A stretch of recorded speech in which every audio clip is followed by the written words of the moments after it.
shout. Wait till you see what Digger and Johnny are talking about. It's game over with Johnny and the Canuck. Laughing at a world that sorta sucks, so just forget the plan. It's game over, man. So sit in the chat, let's have a laugh. Hours planned are 3.5. Digger squirrels driving Johnny mad, reading chat backwards, making people laugh. Hey, who's yowling in the back? It's Al unloading on a dog's back. It's game over with Johnny and the Canuck. Laughing at a world that sorta sucks, so just forget the plan. It's game over, man. Oh, on time. On time. Perfect. Hey, everybody. How you doing? We got a show for you today with a bunch of little things to talk about. I just had a little hoot before we began. My apologies. Thought I could squeak it in. Should have known better. My bad. Cripple, how's it going? How's it going? Good to have you on a Thursday. Yeah, it's been a hot minute since I've done a show on Thursday. That is true. I did say I might start late today. That was true, but I found out my appointment I had confused today with tomorrow. So the appointment's tomorrow, not today. And tomorrow's show might start late. Our Lady of Canada, Digger, won't be joining us today because, as you may have noticed if you've checked, she's not even streaming today. She's not a little under the weather. So she's not up to streaming today, so she won't be on. Johnny, well, they did it. What did they do? And hello, King Kong Dong, good to see you first over there. Happy Tickle It Thursday, says Wild Saffron. Hopefully Digger will join the chats.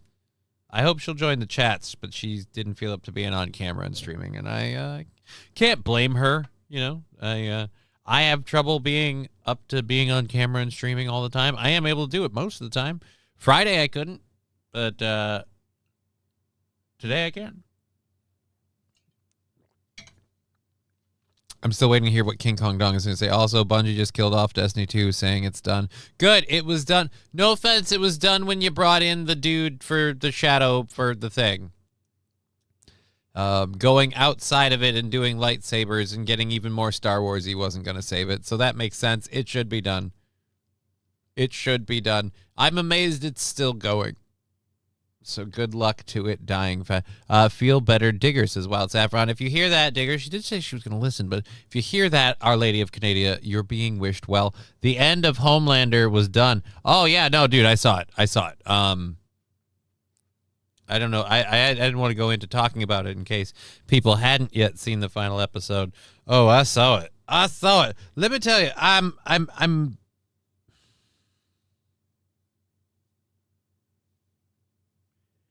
I'm happy with the ending, but there's just, I don't know. I don't want to give out spoilers. Also, love how the Deep went out. I wish they had shown more of how the Deep went out. But yeah, how the Deep went out was pretty good too. I don't think they ever established the ocean knowing about Ambrosia, because they kept saying like, this is for Ambrosia. And it's like, motherfucker, how did they know? How did they know?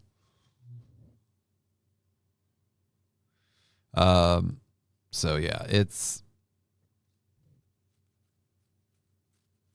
interesting. I enjoyed Destiny 2 for a while. I was even thinking about it recently. I have the replica of the Last Word. I have the printed replica of that, so I do love that game, but yeah, it's time to go. It would have made more sense if it was, this is for Frank.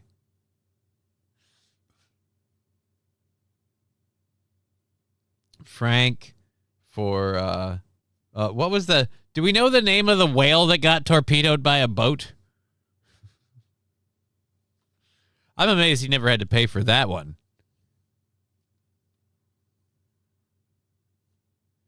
Good afternoon, gringos and infidels. Well, hello, Los Federales. I don't know if you have to greet us in that manner, but welcome to the show. We've got a program to go for 3.5 hours for you lovely folks. We got a lot of different things we'll talk about and shit to do. So, welcome in the show. Enjoy the chat. Hopefully, like I said, Our Lady of Canadian Digger will join us. We'll see. I should switch to top chat, though. It'll make it more likely I'll see it if I do it that way. Dumbass. Rusty Grammar says Whale Avi. I don't think it was that his name? Did the whale have a name? I don't remember. It's been a while. I just remember of all the stuff they've done on that show, and that show has gone a long way to like they've done some interesting stuff. You know what I with the deep, what I would have liked to have known? I would have liked to have known there was one suckerfish there just plumbing his butthole. Just in there with reckless. Now that I know that that's their thing. But yeah, it was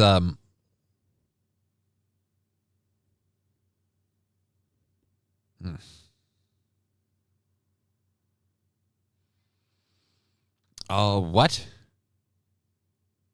I'll suck it live on TV. What are you talking about? I have no idea what you're talking about. Oh yeah, that's right. The end in the show, the quote. Yeah, I'll suck your dick. I'll do it live on TV. It was very gratifying. That's the moment we've all been waiting for with Homelander. Like no superiority whatsoever. Like he always has his powers to fall back on, but he's the most insecure person in the world. And it's like, so the minute he doesn't have the powers, he has a zero security of any kind. He just immediately turncoated. I'll suck your dick. That was pretty good. The skull effing by Crowbar was also pretty awesome. It would be nicer. I think he missed it. Tell a whale. Yeah.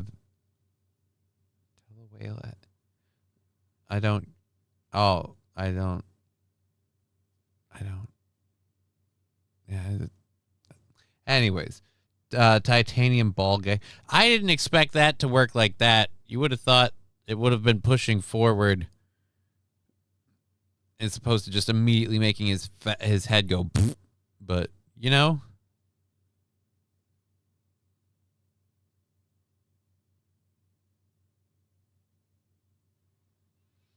anyways, I just pictured the titanium ball gag scene and it threw me for a loop.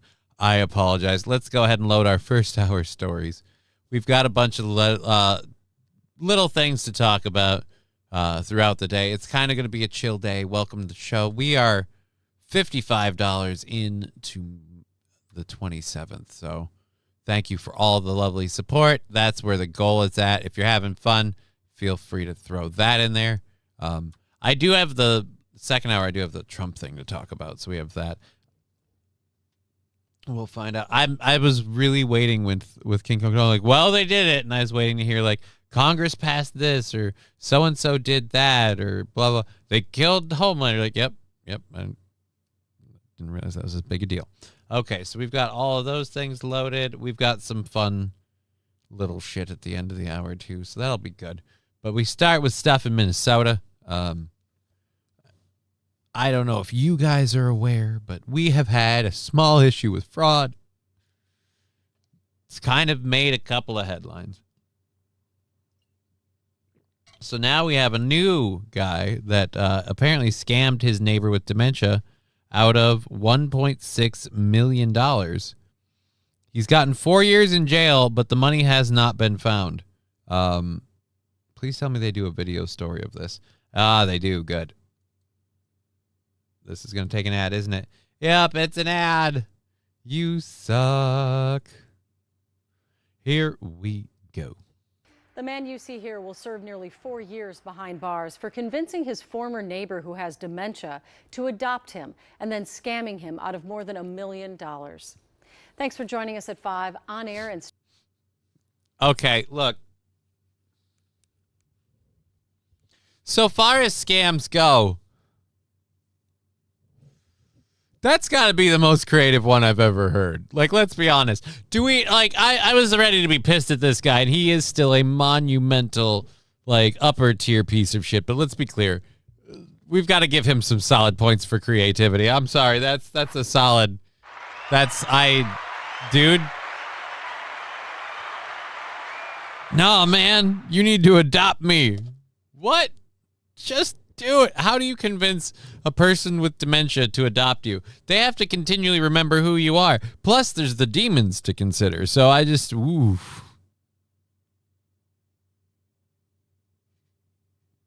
Oh, it's just, the whale got torpedoed by a boat. So that was the thing. I don't care about our politics anymore. They are just skull fucking us. That's kind of how I feel too, which is why I don't cover it too much. Like I have a couple of things to talk about today. We have a thing with Trump at the end of the first hour. That's just a funny impersonation thing. And then we have an update on the Trump arch, as some people are calling it. I'll say this, from the way the renderings of it are, if his name isn't literally stamped on there, we can just forget that it was his idea. But we've got new renderings of it, and we found out they've come out with they've taken away 8 feet in height and 4 lions. I don't know what that means, but I guess that, and so we're toning it down.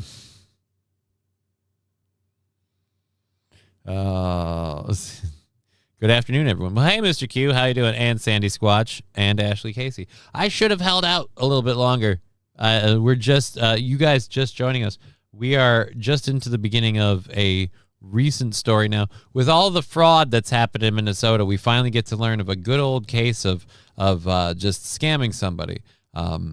They showed his picture earlier, so they'll show it again. But a man with dementia was scammed by another man who convinced him to adopt him. By the way, he looks like a full-grown adult man. So he convinced one adult to adopt him because he had dementia, and then he scammed that dementia-ridden person out of $1.6 million. He has been found guilty of being a piece of shit, and he's going to jail for 4 years. They still haven't recovered the money. So this guy might hang out in jail for 4 years and then just go live somewhere with his $1.6 million. They still haven't recovered the money. Here's how it works for me. You do an indefinite sentence until you pay that money back. Like, here's what happens. You give us the money, and now you get sentenced like 4 years and whatever. But if we haven't recovered the money, well, then why are we letting you go? Oh, you just get to keep it? Like, that seems weird. Statute of limitations on somebody else's cash. Very creative way, in fairness. Yes, it is very creative. New Rambo actor is more exciting than politics. Oh, you mean that they picked James Franco? Is he just in the, they said in the universe. They didn't exactly say he's Rambo. But they said he's in the universe. What does that mean? So, like, is he just going to be like Rambo's buddy, the guy that owns the boat? Some weird bad guy piece of shit? I don't really care about Goblin Jr.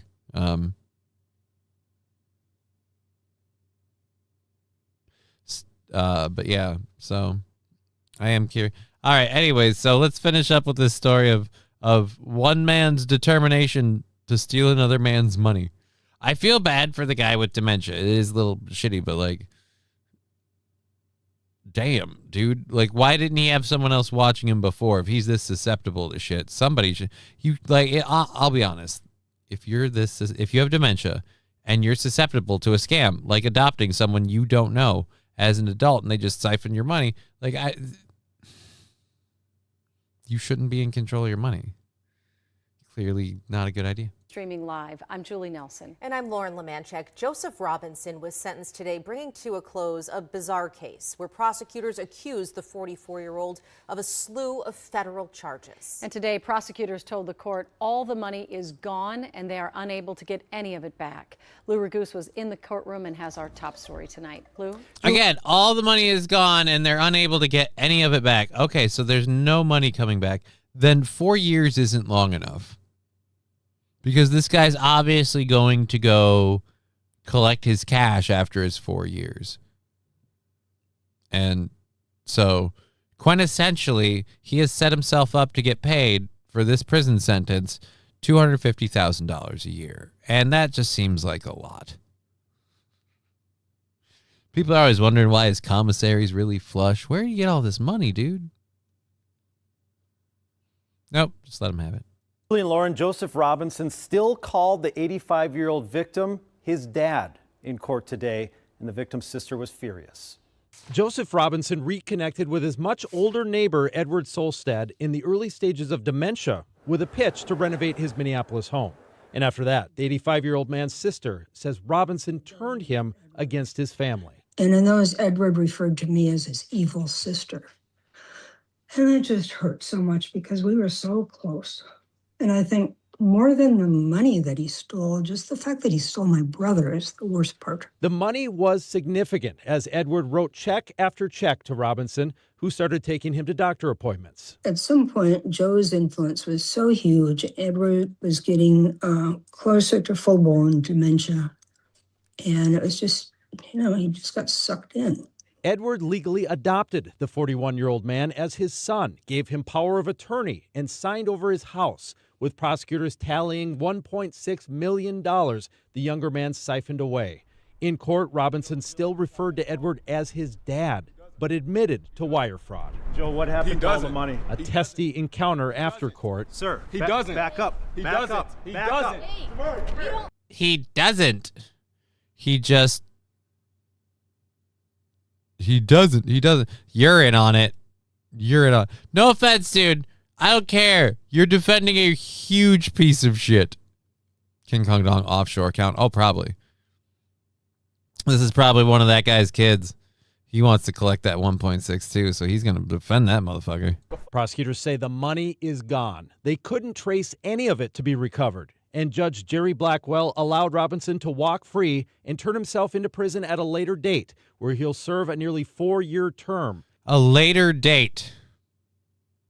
Turn himself in. Why are we being so nice to this guy? He chose to be an utterly unapologetic evil piece of crap. He's not giving the money away.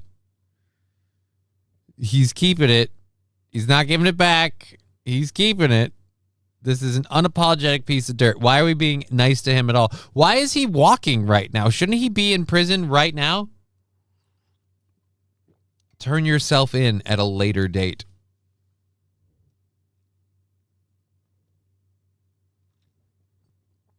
And again, 4 years.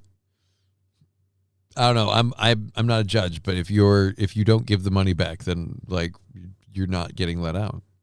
You took the money. It starts with you returning all the money you can. And once you've proved you've returned every dime that you possibly have, we consider what sentence you get. And the sentence will be more lenient depending on how much of the money we get back. 4 years? Nah, he gets out in 30 months max, says Mr. Q. Right. That's why 4 years is way not good enough for me. He's got like $1 million from this dude. Edward's family glad for the finality, despite the court process reopening the wounds. It just reminded me so much, brought back that my brother is gone because of Joe. Now, we didn't get any word on what Robinson spent the money on, only that the money is gone, meaning the feds were not able to trace it to any bank accounts or any property that they could seize in order to recoup. Such a powerful bite from his sister, saying the saddest thing is he stole. Yeah, so. Wow, Joey, that's harsh.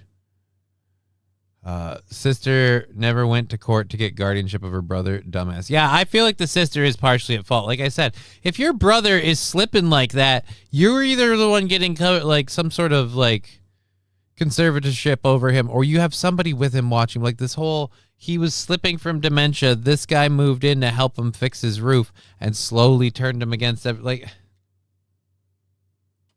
should have been there before that.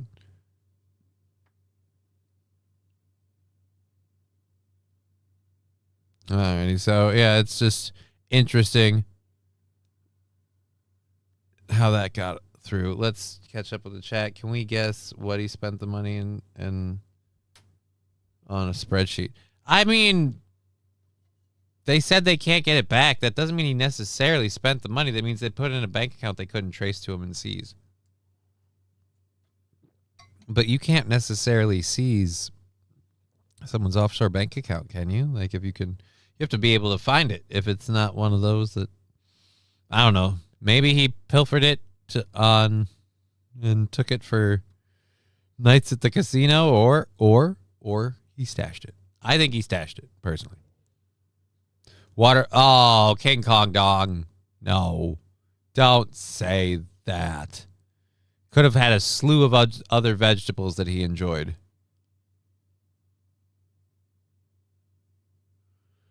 Alrighty. So yeah, I feel like his if he can't give the money back, sentence is harsher. Sentence is harsher. You can't give the money back. Sentence is he bought weed, dude. You can't buy that much weed. Like, I mean, really, that much weed?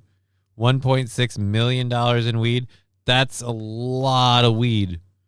What's he using the weed on? Just driving around, dropping off joints like some sort of weird Santa Claus? I don't think so. Cash in a coffee can, buried in the woods. Ooh, there's an idea. He converted it to liquid assets, and he's got them buried safe somewhere where nobody can find them. Then he's just got some cash.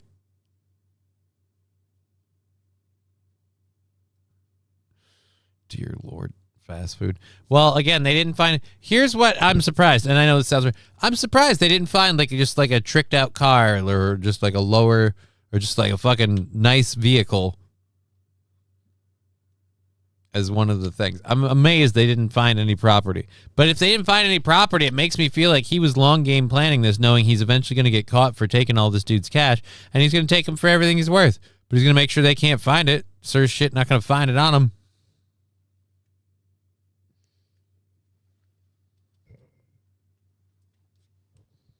They couldn't trace the money to a bank account, but they can't trace the money to a suitcase buried in the woods. He invested it in Jamaican water. Why are we all stuck on the watermelons? It's horrible. King Kong Dong Popeyes taste like shit. I never had Popeyes. I've considered it from time to time. I've been told it's good. I don't know. I'll say this: I've grown to like spicy stuff, so maybe I will. Maybe I'll like the spicy chicken at Popeyes. He turned it into Bitcoin, but they'd be able to trace that, wouldn't they? They'd be able to trace if he has like a Bitcoin wallet.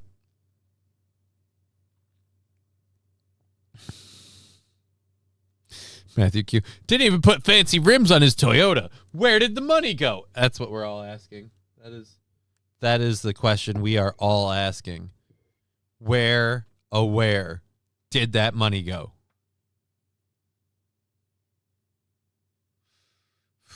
Popeyes is Louisiana spicy. So yeah, maybe I'll give it a try. I've started to like spicier stuff now. After doing a show once a month where I eat a variety of different spicy things to the point where I have lava poops. Started to actually kind of enjoy spicy food. Any bashing the UK today? I don't know. It's pretty easy to do if you want to, but I don't think I specifically put something in the list for that. Let's see. Yeah, I don't think so. We'll get into that. Money went into big wheels on a Cadillac. But that's the thing, King Kong Dong didn't. That's seizable stuff. They had nothing to seize. Like I said, I think he planned this and just put it. Someone mentioned suitcase in the woods. I'm on suitcase in the woods theory. He buried it in the woods, hiding it for all time.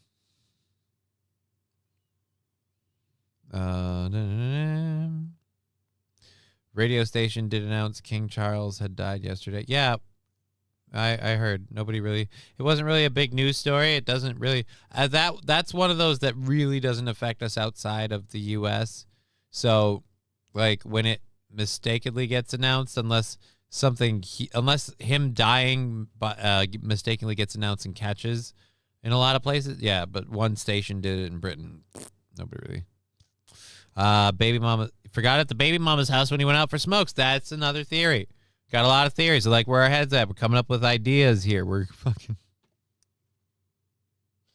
No. He spent it all on menthols. I mean, really, come on. Stop being. Let's be serious. No, I'm still, like I said, I'm still on Suitcase in the Woods. I think Suitcase in the Woods. And I'll be honest, it's a hell of a plan if you can swing it. Because, I mean, 4 years, gets out, like Matthew Q said, in probably as early as 30 months with good behavior. He's out in like a little over 2 years. 2.5 years.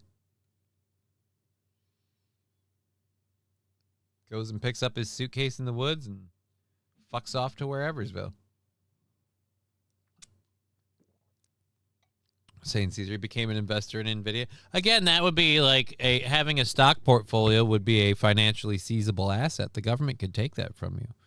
So, plus, is now the time to get in on NVIDIA? Hasn't that ship kind of sailed? I don't know.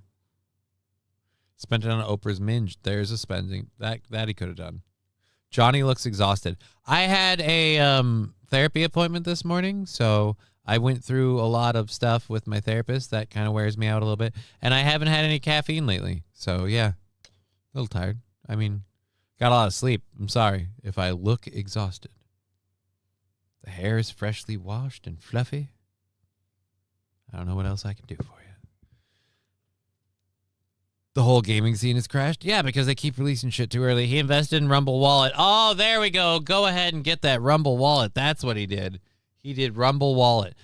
He did Rumble Wallet. Nah, I don't know. Slot machines. He put it all on black and he rolled it on one spin on the wheel in the craps table. Afternoon, Mr. K, says Bird Collector. Good to see you, Bird Collector. Welcome to the program. MSO, glad you're okay. What do you mean, glad I'm okay? Why wouldn't I be okay? Red Scooper, Johnny always looks tired. That's not entirely inaccurate. Between the lighting and everything else. Yeah, there is a fair amount of looking tired. I'm sorry. I guess I should have taken the extra 10 minutes to make that coffee. As opposed to just drinking straight water today. What do you mean glad I'm okay? There's no reason to be not exhausted. Yeah, there we go. All right. Los Federales, not at all. NVIDIA is still a moneymaker. I have 600 shares. It's in my Canadian RSP 401k. Nice. Well, I didn't think it had been going down, but is it still like, it's still climbing? I don't know. Graphics cards are so expensive lately. But then again, so is everything. And then what is it? We're making microprocessors or whatever in the U.S. We're building... South Korea company is building a factory in the U.S. and probably paying South Koreans to work it. But we're building one of those. Is that microprocessor? Does that affect that shit? I don't know. Maybe it's just that Digger brings out the best in you. I would honestly wholeheartedly agree with that.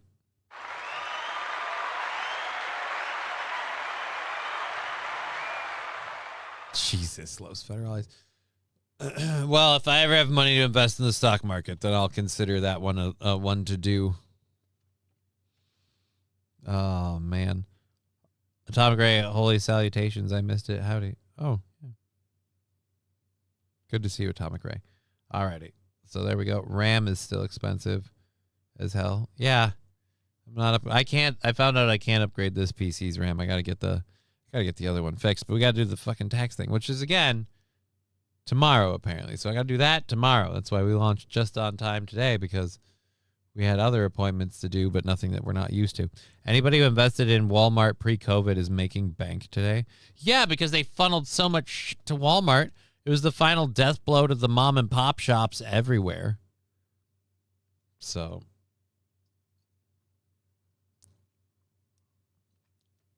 just like the housing bubble thing, just like the automotive thing, just more funneling money to the elites, and everybody else just has to deal with it.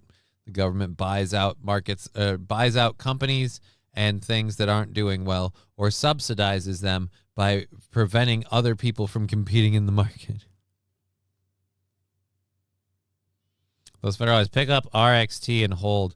It's super cheap right now. Just buy it and revisit it in a year. Set it and forget it. All right, you know what? I got a couple of things I'm doing this weekend. I'm going to look into that.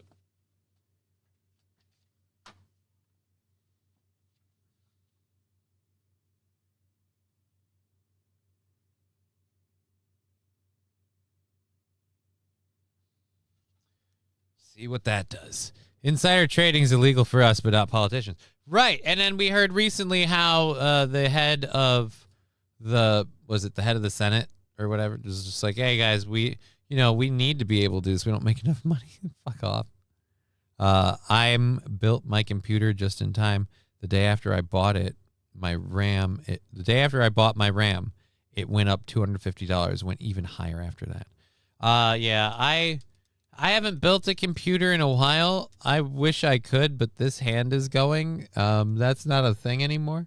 So I have to deal with different ways. But my other PC, which I love, I have to get that one figured out on what's going on with it.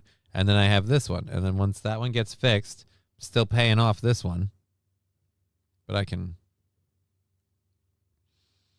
get that one fixed, finish paying that one off into Hot Tech, and then just use the two of them.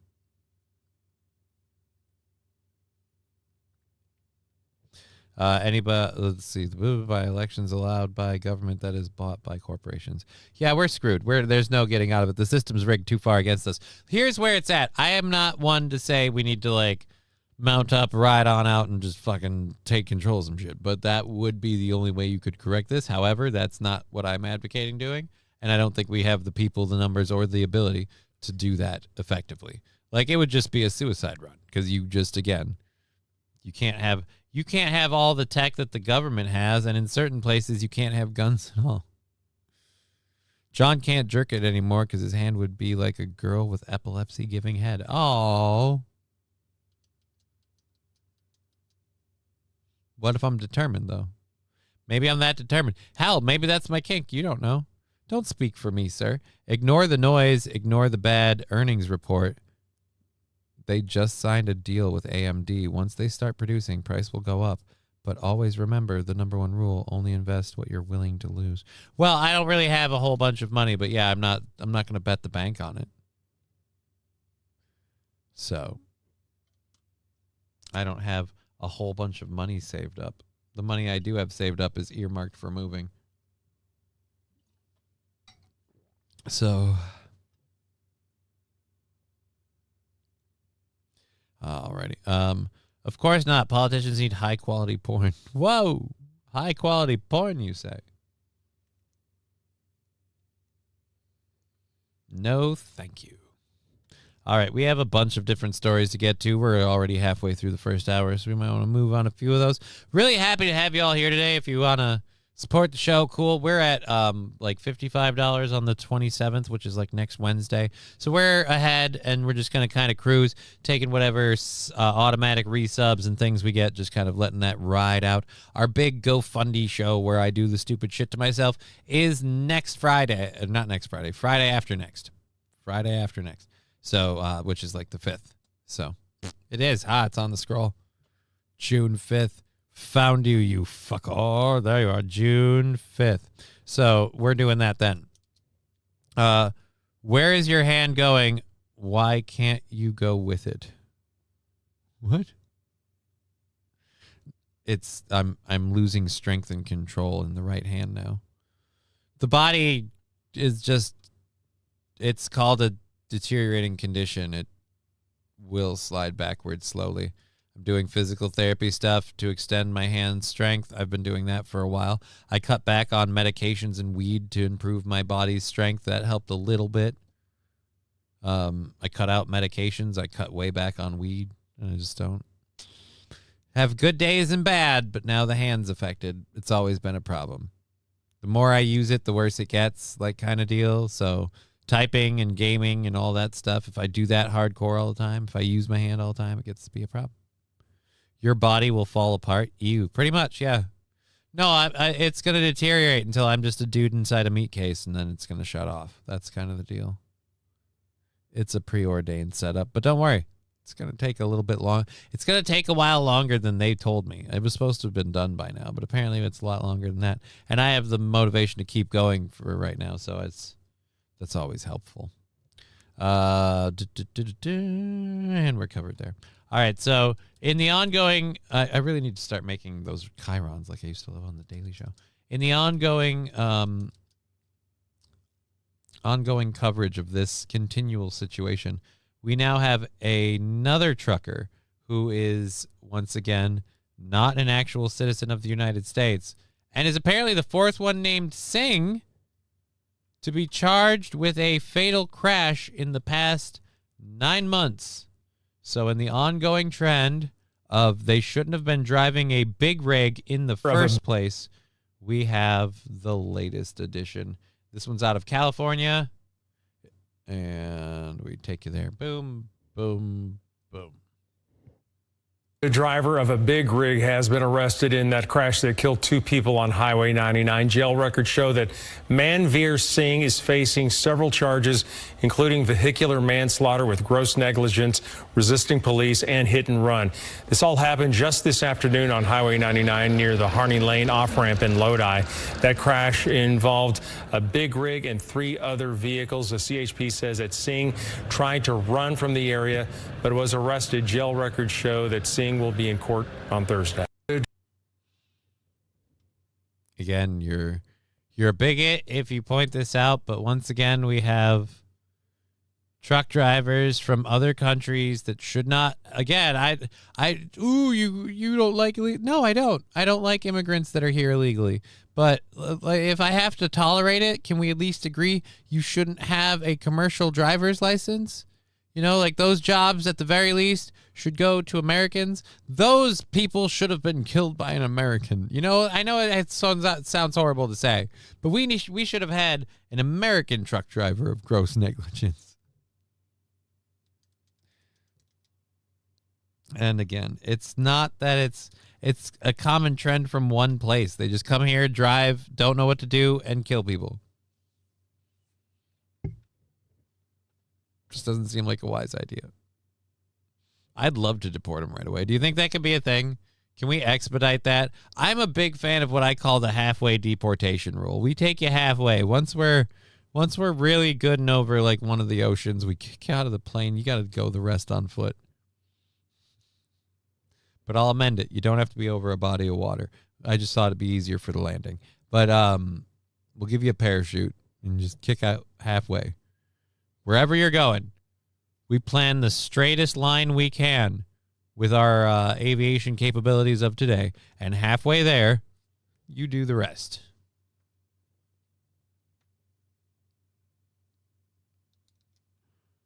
St. Caesar's killed by an American truck driver on drugs and vodka. You know, the old-fashioned way. Holy balls, Lab Glass with 5 gifted subs over on the Rumble. Thank you very much, sir. Thank you so much. It's been a minute since I've done this. So we've got some cowbells to give out for our buddies Atomic Ray and Rusty Grammar. The other 3 still haven't filtered out yet, so those subs going out, I guess, in the near future. Thank you again very, very much. Labby dropping the memberships. Cowbell for Atomic Ray, Rusty Grammar, and 3 future other people. Hey-o. Or wait, that's right. It's 3, 2, 1, moo. That was the one. 3, 2, 1, moo.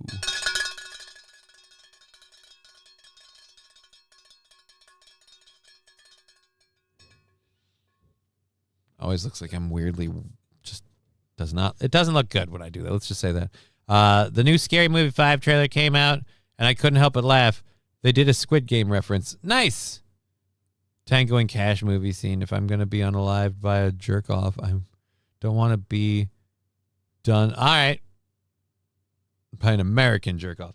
Right, if you're going to get pummeled by a semi-driver and die, you want it to be someone who lives here. You want that.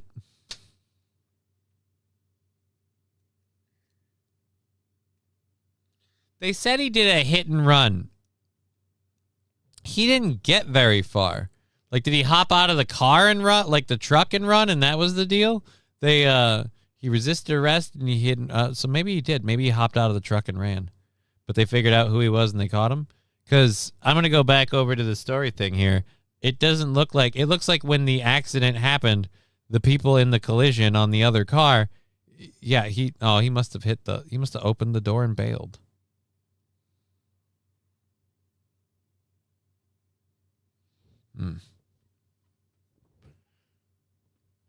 So, yeah, I don't. Lab Glass, yeah, I'm a sub. Well, you gifted subs. So, thank you. Thank you very much. Ooh, Alan got the third one. So, there we go. We'll see where the other two filter out in the next few minutes. And again, thank you very, very much. We appreciate it. Outsourcing manslaughter, bravo. It's just, I'm tired. Like I said, there's unemployment rates here. People need work. We could have, again, those people could have been, taken out by an American truck driver. It's just we have the people.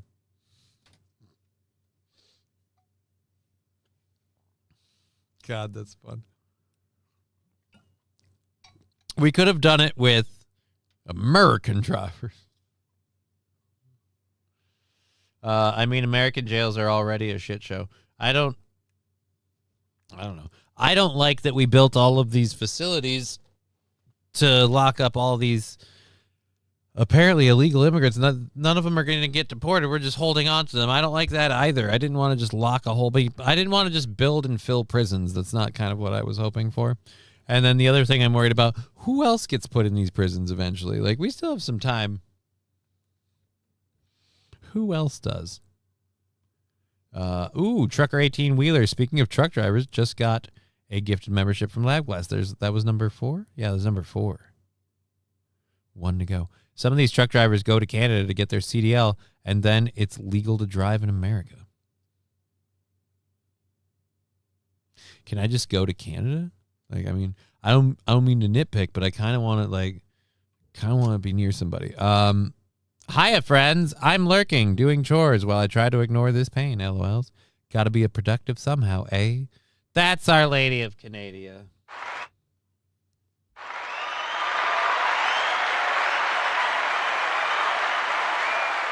And I'm making a judgment call in honor of LabGlass because that's not a hype train, but normally that'd be like total hype train launching material.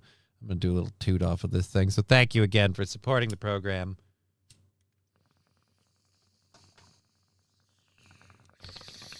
Controlled bird. Woo. That'll help this story go down easier. 2 people dead from, again, you guessed it. The worst part about these stereotypes is they keep proving them true. I'm an asshole for noticing them somehow. I don't know why. The name of the truck driver, yeah, we covered that, was Manveer Singh. It's just, once again, number, 4th and 9 months. Oh, boy.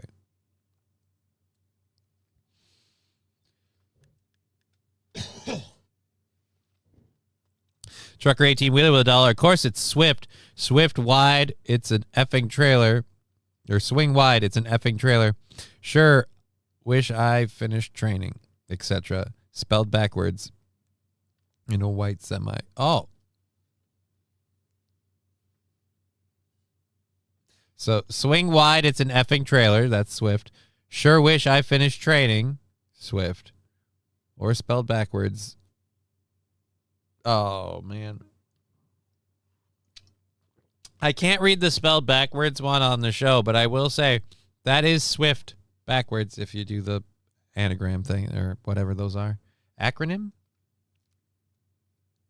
Yeah, because an anagram is just one word that's the same letters backwards and forwards. So, okay. Alrighty. So, what do we have? Oh, so we go from truck drivers in California to our next story program. We're going for, again, another 2 hours and 45 minutes. I'm kind of sad Emma, Jordan, and Marie couldn't help fight. Let's go back. Scary Movie 5 trailer. When the identify happened, the airbag partially unraveled. Oh, so they just had to chase down the... There you go.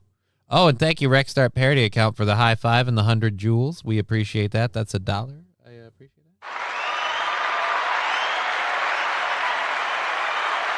that. Thank you.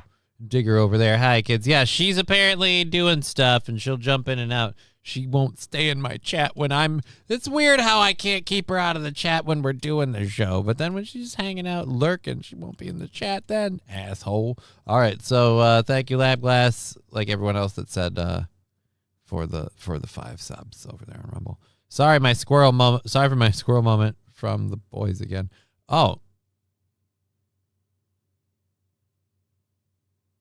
yeah, them. They just handed them off. Here's what's the fun. Like, Digger and I watched that finale. Before we get into our next story, it's a decent break from the truck driving story. Digger and I watched the finale, and we saw them again get into the truck with the refugees to drive them to Canada. And all I could think is, like, why are we doing any of this? We did all this work to link them to the show, and we're just going to let it go. And then we go through everything we went through in the last episode. They don't serve any real purpose. Digger's like, well, that means they've got to do another season of Gen V. I'm like, no, it doesn't. No, it doesn't. It's like, because they didn't address this on Gen V with Homelander being dead. And I'm like, what? They don't need to. It's just this. It's chronologically the last. Like, they don't have to do Dick. Like, they can. She wants them to do another one. Where was he running to? India? What flight was he going to take? I'm going to guess yes. If he could have gotten out of the country, he would have gone there. Or he would have fled to Canada, maybe? I don't know. Oh, King Kong Dong says Gen V and boys are both done. So then, yeah, I don't understand what we involved the Gen V people for. In the first place, then. It doesn't really seem relevant, I guess would be the word I'd use. I liked the finale of The Boys, said Red Scooper. It brought everything to a very nice, tidy close. I liked the way they handled the end of Butcher's character. I don't know. I liked it overall. It was pretty slick.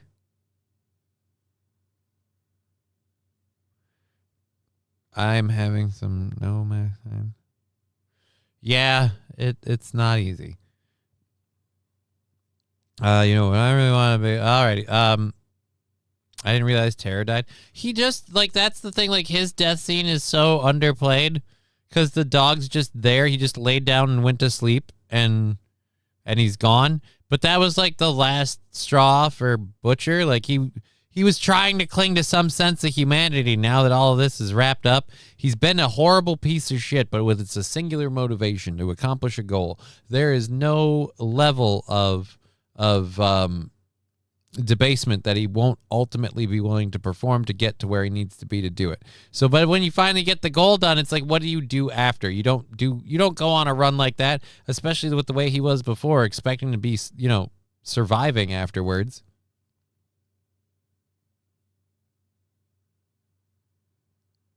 The actual dog who played Terror died 2 weeks after filming. That's just sad. That's just sad. Well then. That's going to make it more sad for me now too. Oh. Alrighty. Let's you know what? From one sad story to another, let's go over to New Jersey. So apparently, New Jersey police are now enacting a curfew. And you're never gonna guess why. Let's open all of these links in new tab. Oh, there's a news story on it. Open link in new tab. Open link in new tab.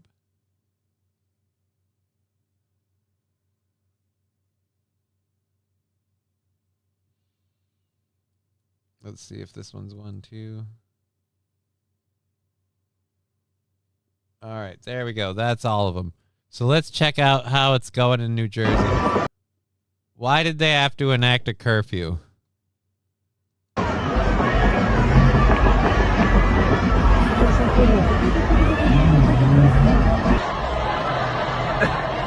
Why would you say that, St. Aaron? That's disrespectful and hateful. Oh, they're on that guy's car. That's not even... That's just some random dude's car. King Kong Dong, let me guess. Ebola outbreak because you can't get it after 7 p.m. Nope, it has nothing to do with Ebola.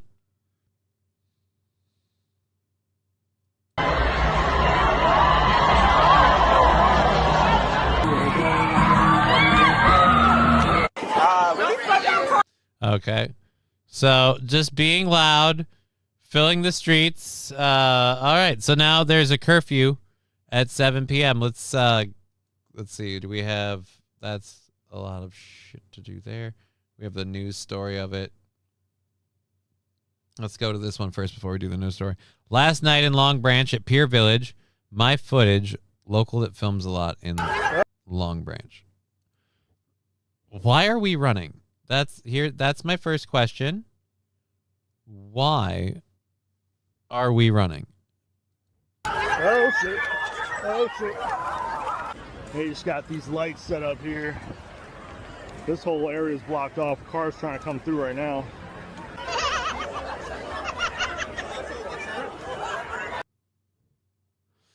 Emergency alert extreme. Monmouth Co. OEM Long Branch.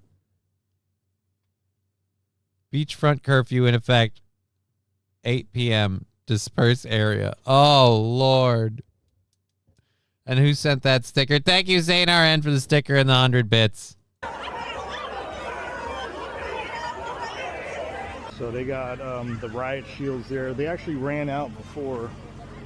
I don't know how they're going to get them all out of here Because, yeah, we blocked off all the places. We told them to disperse. Where are they supposed to go? Oh, man. They're losing. Well, I mean, they're trying with a curfew. They put a curfew in. What other controls do you want them to do? I mean, shit's crazy, but it's not like, you know, it's not like arrest them crazy. It's just, hey, get the hell out of here, disperse, stop hanging out, stop. All right, I'll say some of the people dancing on the cars, jumping on people's cars and twerking like idiots, those people should definitely be arrested. Breaking news first tonight here on News 12. Monmouth County, very strong police presence in Long Branch tonight. A large crowd seen at Pier Village, the site of unruly behavior and gunfire in the past. News 12 New Jersey's Tom Krasnowski. Okay, gunfire in the past. I was going to say none of the clips we just showed or any of the clips I found mentioned gunfire. But apparently it's happened before. He is there tonight. Tom? Yeah, Kurt, we are the only ones here on Ocean Avenue right now, aside from all the police that are here. The curfew instituted by the Monmouth County Sheriff's Office began at 8 p.m. We can tell you there were fights breaking out and unruly behavior, many in the crowd teen. What do you mean unruly behavior? I just saw groups of people swarming vehicles, jumping on top of them, and then twerking like weird club retards. You know what I mean? Like, all right, go. We're going to show you video from about 9:15 when we first arrived to the scene. Police, you will see, lined up with riot shields, forcing everyone off the boardwalk and the roads leading into it in Long Branch, specifically Pier Village. This is not the first time this has happened. We have reports from May 2022 where a Long Branch curfew was issued at 9 p.m. and people were ordered to leave early. Last year, a man shot and killed at a concert here in Pier Village. It's not even Memorial Day weekend yet. We know it doesn't look like a great beach forecast for the weekend ahead. We know the beaches today were absolutely packed all day up and down the shore, but things got out of hand on a school night to the point where the sheriff's office issued on a school night, you guys. On a goddamn school night. Wild Saffron, hey officer, how about tear gas, pepper spray, or hell, y'all got bullets, don't you? Whoa. Wild, dear Lord. No. You mean rubber bullets, right? Rubber bullets. Look. I don't know about tear gas and pepper spray, but let's just say if it was used, I'd understand. Okay? I'm not advocating it. I'm not saying do it. I'm saying if they did it, I'd get it. Like, I'd understand how it got there. Driving rideshare. A girl stopped to twerk at the bar before getting in the car. I drove off, canceled the ride. Yeah, dude. That's your prerogative, but I don't blame you. I mean, that's the worst thing to have to cancel the ride for. But, you know, officers, have you tried luring them with food and orange soda? I don't know that they're into orange soda. I think it's, if you're going to use like your racist tropes, St. Caesar, get them right. I'm pretty sure it's grape soda. Pretty sure it's grape soda. I haven't studied it in a while. I'm not a racist person. I don't keep these facts on hand, but I'm pretty sure it's grape soda. Curfew and ordered folks to leave. Again, we received videos into our newsroom showing teens fighting with each other and police running after Yes, teens. They were all in their teens. Let's just group them up by that. them. Even the North Jersey coastline on New Jersey Transit was impacted. Train through the area was delayed heavily. It just couldn't get through all the police activity. And in this video, this was more than an hour after the curfew kicked in. By 9:20 thereabouts, we could say. Not racist, sir, just pointing out stereotypes. But you got it wrong, St. Caesar, was my point. My point was, it's a racist stereotype. That's what I'm saying. And I'm saying you got the racist stereotype wrong. Everyone had definitely left the scene. And See, AP knows what's up. Hey, AP, hope you're doing better, buddy. Good to hear from you. King Kong Dong. it's as quiet as it is now. Now, we saw Deal Police, Eatontown, of course, Long Branch, the Sheriff's Office all here. Flashing lights up and down Pier Village. It is quiet now. The curfew has certainly kicked in full force. But fights and unruly crowds of teenagers turning what had... Yes. You heard him. Crowds of teenagers. Had been the first enjoyable beach day of the season for so many into a crowd control situation, a very violent one at that, from some of the videos we saw emailed to us here in Long Branch before Memorial Day weekend has even begun. This weekend's going to be lit up there, man. Oof. I do not want to be out in that area. Wild Saffron, you start dancing on the hood of my car, you're not getting rubber bullets, just saying. I'm just saying, like, I don't ever say, like, I know, like, dude, you start crowding around my car like that. I'm honking the horn several times, and then I'm just gonna go. And I'll drive over you.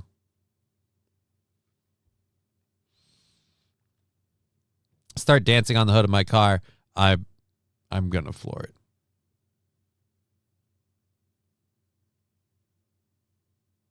AP still struggling, but slightly better. That's good. I'm glad to hear.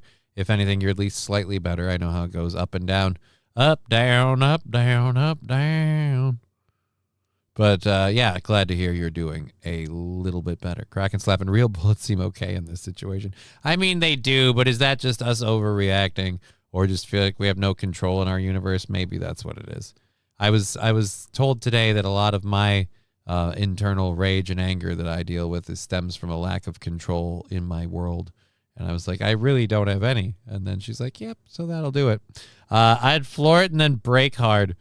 I mean, if you look, here's what I'm going to say. If you floor it, you have to commit to it until you're in the clear, because there are going to be people under that car.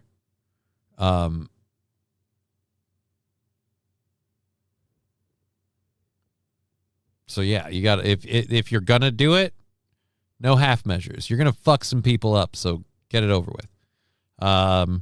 Jesse Ventura, they need to be put under. I don't know about that. I don't do Jesse Ventura voice. Hey, AP, everyone was asking. Yeah, everybody was asking about you last night on Digger's Chatting with Chat show. So everybody wanted to make sure you're doing well, and glad to hear, if nothing else, it's slightly better. Hopefully much improvement in your future. I hope for you. But yes, glad to be here. But yeah, breaking hard is just going to be a problem because that crowd was thick. I mean, yeah, you floor it. You got the people on the hood of the car falling over and everything else, but you're also just running down people under your vehicle. So you're going to have to go. Get the horse tranks ready. I mean, you could do that. Just throw a whole bunch of sleeping gas grenades and they all pass out. What was it they did in the boys halothane. I think they use halothane. Can you use that on regular people? Because that's what we got to do.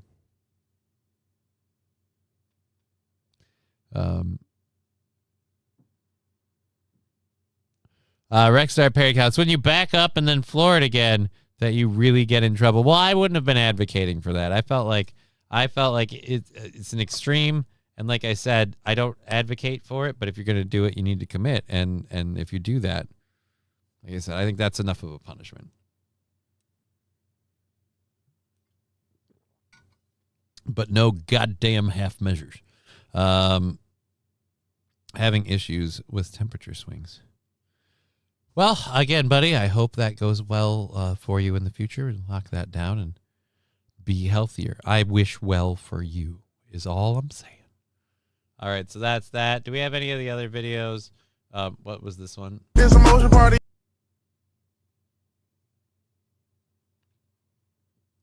Okay, what? Let's lower the audio on this. The player hate the game.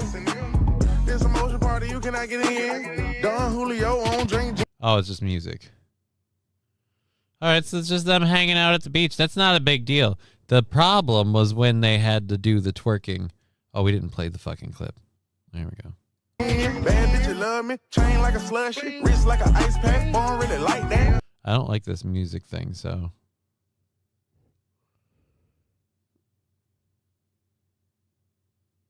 But it's bigger with Digger. It's better with Digger. Usually Wednesdays, the laughs are bigger on Wednesdays with Digger, but this is Thursday.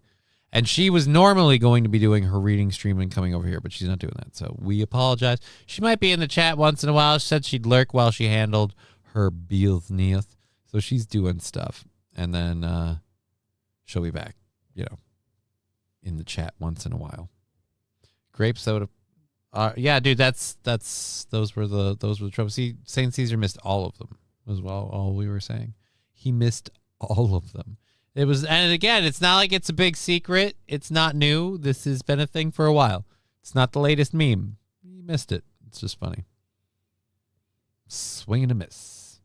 All right, so there we go. That's done. We got 3 stories from the first hour left, and we're only just tickling into the second hour.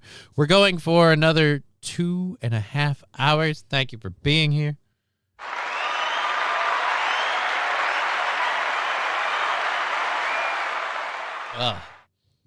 And I don't know about AP, but yeah, the weather changes have made my spasticity a bitch. Moving my legs is getting harder and harder. I've been doing the massage things. I've been doing the balancy plate things. What is it gonna take? Alrighty. Is this the news story? Please tell me this is the news story. Nope. That's just a video of it. All right, so we'll read about this. So in the moving right along with stories and stuff, since we don't have anyone else jumping in, we were talking about traffic earlier with the illegal drivers. We were talking about the cops arresting people in New Jersey. We're mixing the two of those together when we go to Florida because an illegal alien crashed, you son of a bitch, next to Florida cops who were arresting another illegal alien. Nucleatic Gaming, nice to see you. So an illegal alien crashed their vehicle next to the Florida cops arresting another illegal alien.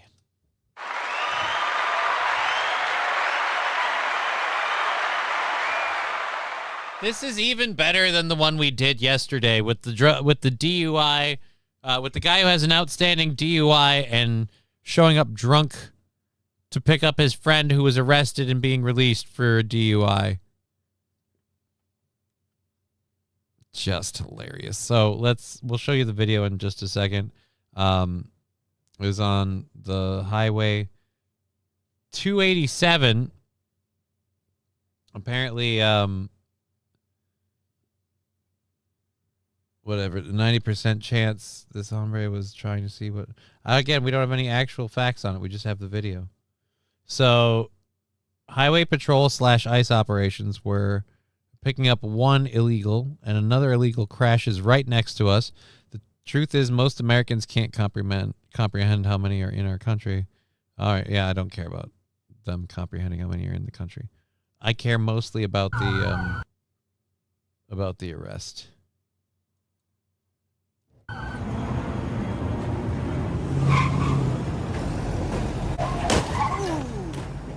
That's not good.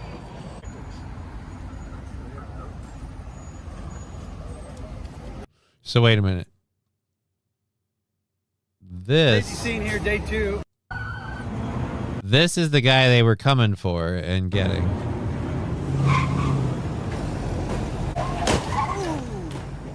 That's not good. That's not good. No, it's not. Let me just say, as any of the owners of the vehicles involved in this moment, That's not good. that's not good. No, it's not. It's not good. That's a bumper that's all fucked up.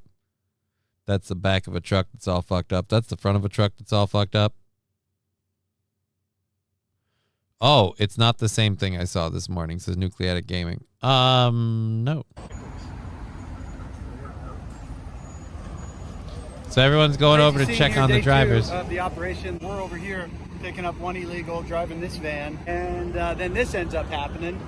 This driver slammed on his brakes. This guy hits him, but then this guy just happens to be illegal too. The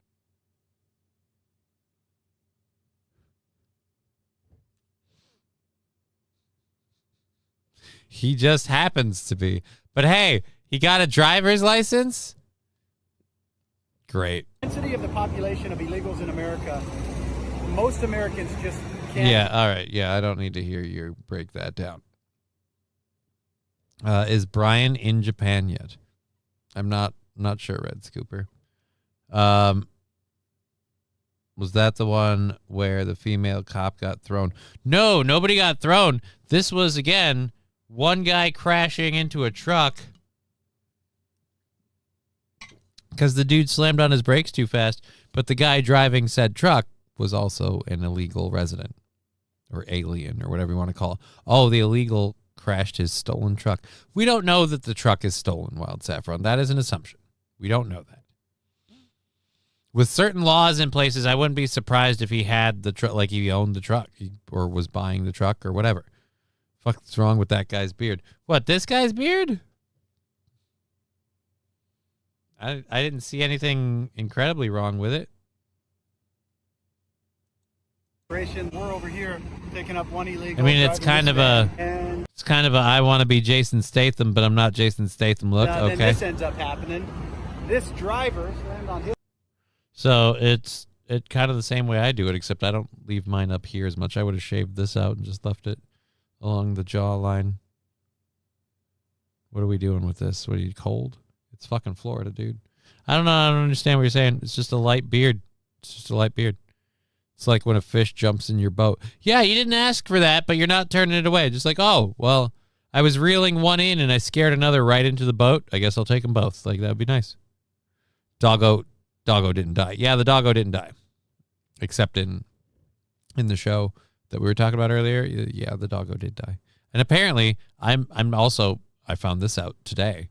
Doggo died 2 weeks after filming. So there you go. Doggo did die. One guy, again, 2 days in a row that we've done this. The first one was the DW. I'll be honest, the DWI one is more entertaining to me. That was an accident that could have happened any number of ways, whether the driver of the first truck just did an illegal, was like trying to do a brake check thing on the other person, whatever.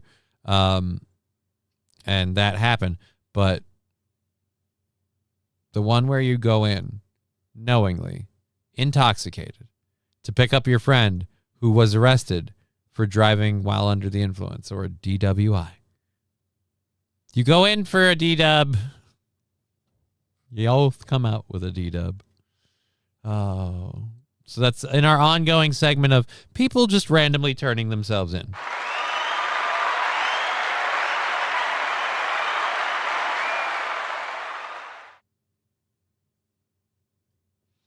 My head is cold, my cut is nice and clean, but damn, it's chilly. That will happen. If you if you cut your hair a lot, you will feel cold. But, pretty soon you're going to be in a really warm spot there. So, oh, and Digger, if you didn't hear, people are saying Gen V is already canceled. Like Gen V is already done. They're done with Gen V. The V, the boys, the show, the stuff, it's gone. It's run its course. So it's on its way out. Oh, and the dog's dead. So let that shit on you. $5 from Lab Glass. I came in peace. Peace is Johnny's futon. No, it is not. No, it is not. Thank you for the $5. No, not.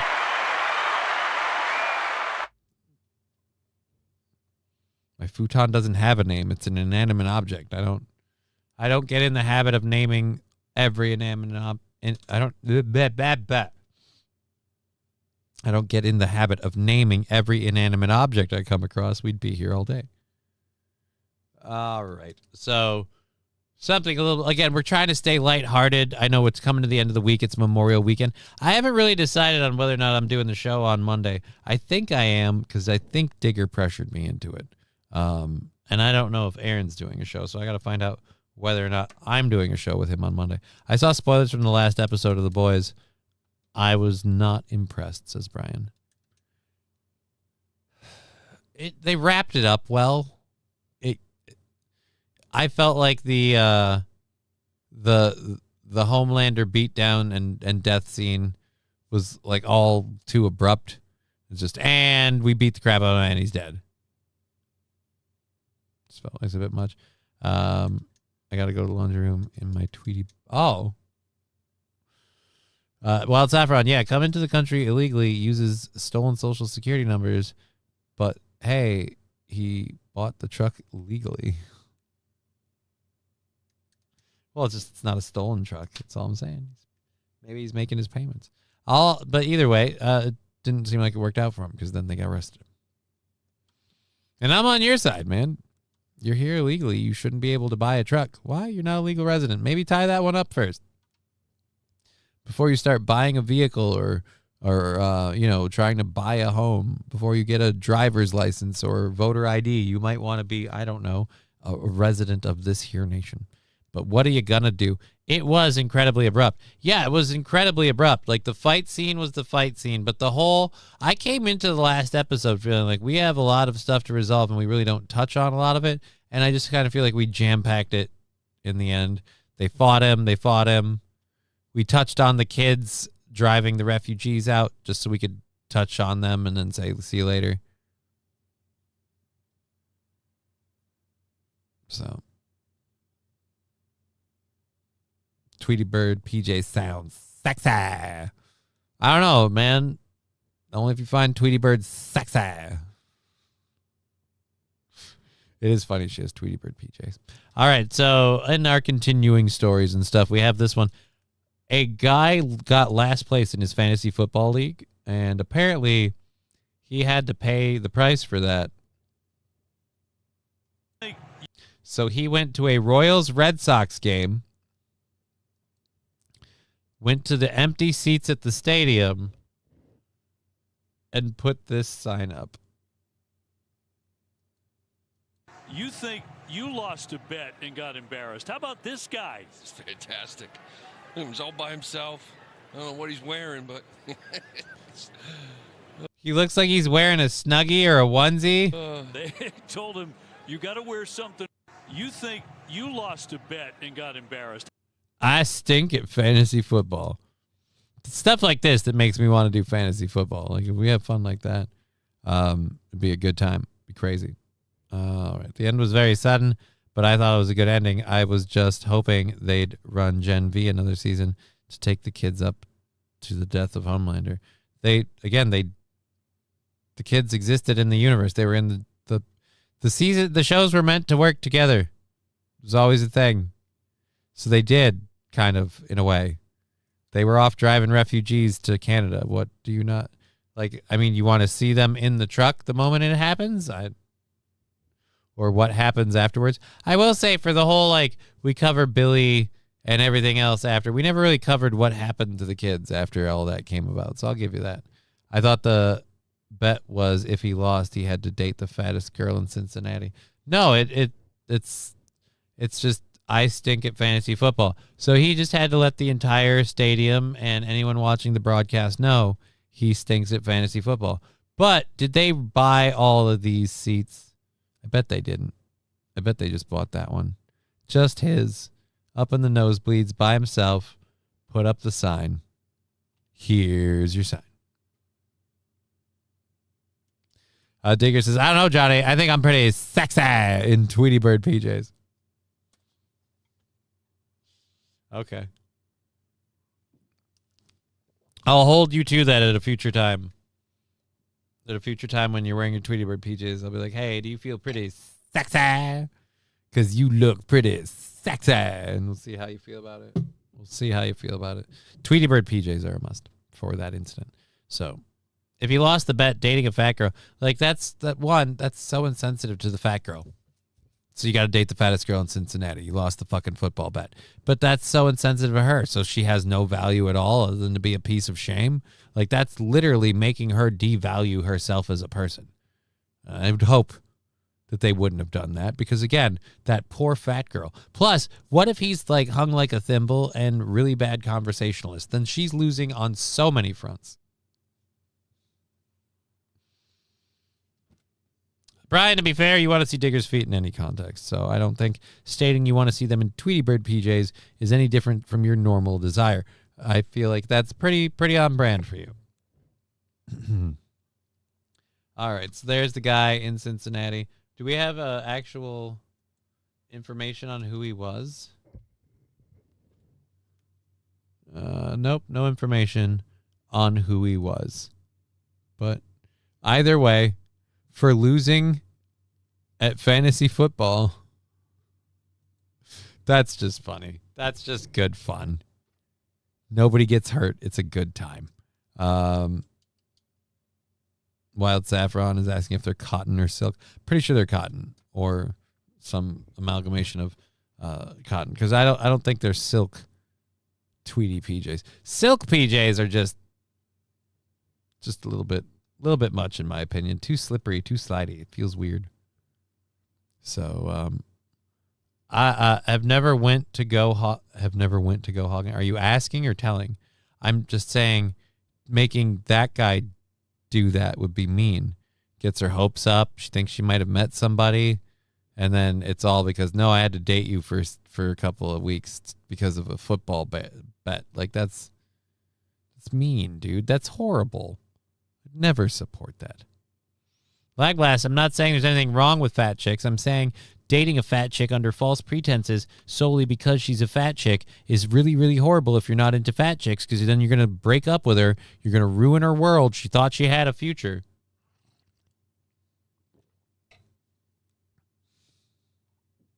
The real surprise is you find out afterwards that fat chick, like, crushes fantasy football. And you got to win her back so you can claim the trophy next season. Oh, that's what you got to do. Happy Saturday. How's the Great East? Who are we talking to? Oh, yeah. No, he's not there. And it wouldn't be Saturday. It'd be Friday, Mr. Q. It'd be Friday over there. Alrighty, so let's go to this. This is supposedly a very funny Donald Trump impression. If he were Gollum, it was floating around my Twitter. I don't know. Donald Trump. I know it's not Davy Jones doing it. I don't know who is. I usually trust stuff from this guy. Let's see if this is okay. It's 1:14, so we're already like halfway through the second hour. We'll see how we go. We've got, like 2 hours left in the program, so if this sucks, we'll just move on. Crushes fantasy football. Crushes pelvises under the weight. Well, I mean, she crushes a lot of stuff. She does a bit where she drops her tits on a full beer can and just annihilates the thing. She was on that show. What was it called? The Man Show. Digger, 95% polyester, 5% elastine.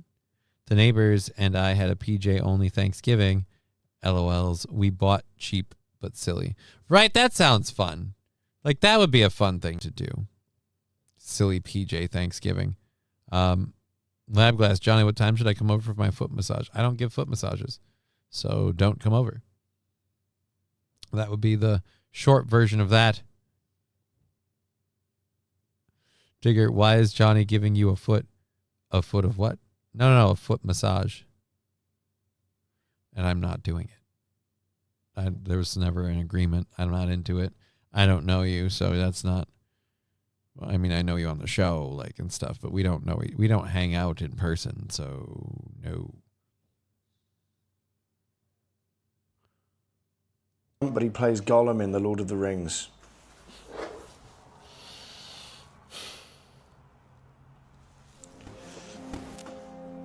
My precious, my beautiful, perfect, incredible. Is this a filter? Because that really looks like Donald Trump. Precious. Nobody has ever had a precious like this. Nobody. And they stole it. Baggins took it. Little Baggins, little guy. Very low energy. Terrible habit. Nasty feet, quite frankly. I've dealt with habits. This isn't bad, but I feel like it's AI, but this is funny as fuck. This is a good impression. Unless it's AI. I've dealt with a lot of habits. Not great people. Not great people. Okay? Very dishonest. Very, very dishonest people. We wants it. We needs it, quite frankly. Nobody has ever needed a precious more than us. You know, the fake news will never tell you that. Never. You know, I saw a wizard the other day. They call him Gandalf the Grey, but now he's come back as Gandalf the White. That's not normal. People don't just do that. They don't just go gray and then come back white. That's all right. I love AI. I love what it's doing, says Saint Caesar. Okay. Cheer 100 Johnny's Exotic Erotic Foot Massage. Half off when you buy 10 ounces of wombat jerky. Nucleatic Gaming cheered 100 bits. Thank you, Nucleatic Gaming, for the 100 bits. We appreciate it. Digger, this is pretty good. It's, yeah, for an impersonation, it's pretty good. very stupid. You know, we wants it and we needs it and we're going to get it back, folks. We're going to get it because it's my precious and, you know, they stole it from us. They stole it from us. And how about Saruman, by the way? What a total loser. You know, he's got... Hard to tell, but I vote it's AI. I think it's AI because he flipped around and he came back and I swear his face changed. And it's too good of a facial impersonation along with the voice. So yeah, I'm going to vote it's AI. A great, beautiful, big, tremendous tower. And he blew it. He totally blew it. He had a great, beautiful, big, tremendous tower. It's a different Lord of the Rings. So there you go. Apparently that was circulating through my Twitter feed. So we stuffed that in there to end the first hour. As one of the few people that have met Johnny in person a half a dozen times, no foot massages for either of us. That would be gay. Yeah, it would be. It'd be gay. It'd be gay. AI has come a long way. It seems to have done. Thank you for the thumbs up and the 10 jewels, Mr. Q. I appreciate it. That's very, very nice of you. Although, like, I'm looking at it at the beginning again, his face just happens to look that way. Maybe he contorts his face and it does. I don't know. If it wasn't AI, that was a very good impersonation because it literally kind of looked like him. It kind of looked like him. So I was just impressed. Why are people passing foot massages? I don't know. People are asking for foot massages in the Rumble chat, Atomic Ray. People are asking for foot massages in the Rumble chat. I pity the fool that touches my hooves, says Master Q. Okay. That's weird. What are you, a horse? Fucking Jesus. All right, let's go over to the second hour stories. That was the end of the first hour stuff. We've got 2 hours left in the program. We're going for another 2 hours. There we go. And boom. Boom, boom, boom, boom, boom. Alrighty, so our next story is about apparently a major franchise owner. Oh, speaking of AI. Look at this picture. Oh, who? What? Why? No, wife, my children, I didn't hit play on this yet. I've tried keto. I've tried fast. Fuck off. Wow, that guy's fat. Saint Caesar's excited for foot massages? No, I don't think no, I don't think there's any in your neighborhood, man. And I ain't giving any. So that whole thing, you can stop that now. All right, so we have a guy who apparently ran a Pizza Hut and says that the major franchise owner is now, oh, wait, he's suing. He's suing Pizza Hut and says that the company's AI delivery system lost him $100 million. Oh, dear Lord. Let's find out how this happened. This is a rip and read, so we'll go through it that way. The AI system caused cascading problems and $100 million in damages, the franchisee alleges in the suit. A top Pizza Hut franchisee says the chain's rollout of an AI-powered delivery system turned once speedy pizza orders into a cold, late-arriving mess and cratered a business that had been outperforming nearly every other operator in the system. In a lawsuit filed on the 6th, franchisee Shack Pizza Northeast accused Pizza Hut of forcing stores to adopt Dragontail, a delivery management platform that Pizza Hut described as using artificial intelligence to optimize food delivery, despite what the suit calls obvious incompatibilities with Chalk's business model. Chalk Pizza Northeast is no small-time mom-and-pop franchise. It operates 111 Pizza Hut restaurants around New York, New Jersey, Maryland, Washington, D.C., and Pennsylvania. Oh.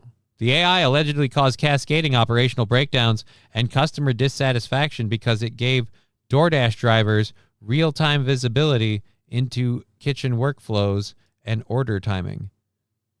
Prior to the AI rollout, more than 90% of its pizza deliveries arrived within 30 minutes, and yet the delivery performance sharply deteriorated after Dragontail went into effect. And the reason why is what? My feet is made from nightmares. I mean, that's an idea. Shaquille O'Neal has his own pizza restaurant? Dang. Shaquille O'Neal has one of the owners in Papa John's. Like, they brought him on board to, whitewash the company's bad reputation after the main owner guy was whatever he was. So they brought him in to help sell the thing, and he wanted, I guess, some stakes in a pizza business. So there you go. The complaint says DoorDash drivers began waiting to batch multiple orders together after gaining virtual visibility into kitchen systems, allowing them to see when pizzas would come out of the oven. Instead of immediately leaving with a completed order, the suit claims drivers waited up to 15 minutes for additional deliveries, increasing the time between when a pizza was removed from the rack and when it leaves the building to be delivered. The delay slowed deliveries, disappointed customers, and caused a sharp drop in sales, the suit says. And if you have 111 restaurants, that 100 million isn't too hard to believe after a certain amount of time. And it's not spelled the same. It's C-H-A-A-C. Shack. What happened to the old Papa John? I'll check in a minute. Shack alleges Pizza Hut failed to adequately train operators on the system, refused requests for support, and ignored worsening delivery metrics after sales began plunging in key markets. Oh, the franchise says year-over-year sales growth swung from a positive of 10.19% to a negative of 9.78% after the rollout. And now the franchisee is claiming they breached their franchise agreement by mandating controlled use of the software without reasonably modifying the system to fix the flaws, and it seeks $100 million. No offense, does Pizza Hut have $100 million to pay to a franchisee? Does the company have that kind of money? I have questions. I ask you. Also, Five Guys. Five Guys is around here. There's a Five Guys around here. That's a great restaurant. All right, let's see what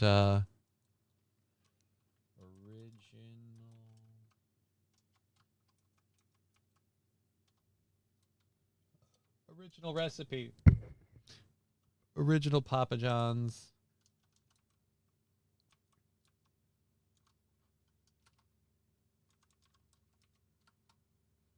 Original Papa John's owner.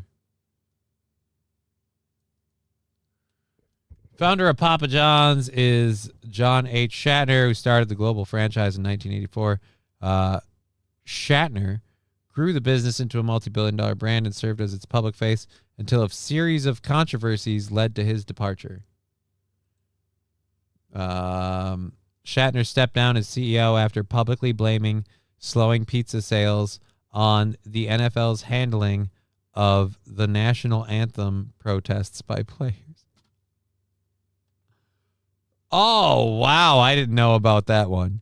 So wait a minute. He said that pizza sales were down because the NFL was mishandling the national anthem protests.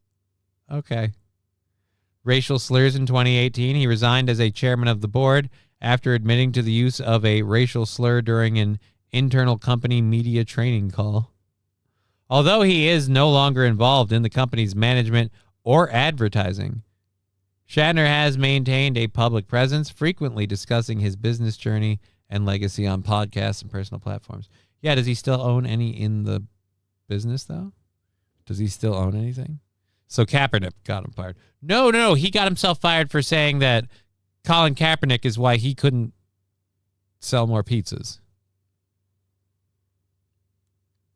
And after that, he called somebody on a phone call. So that was like the last straw. Then they're like, hey, you can't even be in charge anymore. And like I said, to wash all of that under the bridge and bring everybody back, we made Shaq the public face of Papa John's. And now every Papa John's commercial features Shaquille O'Neal.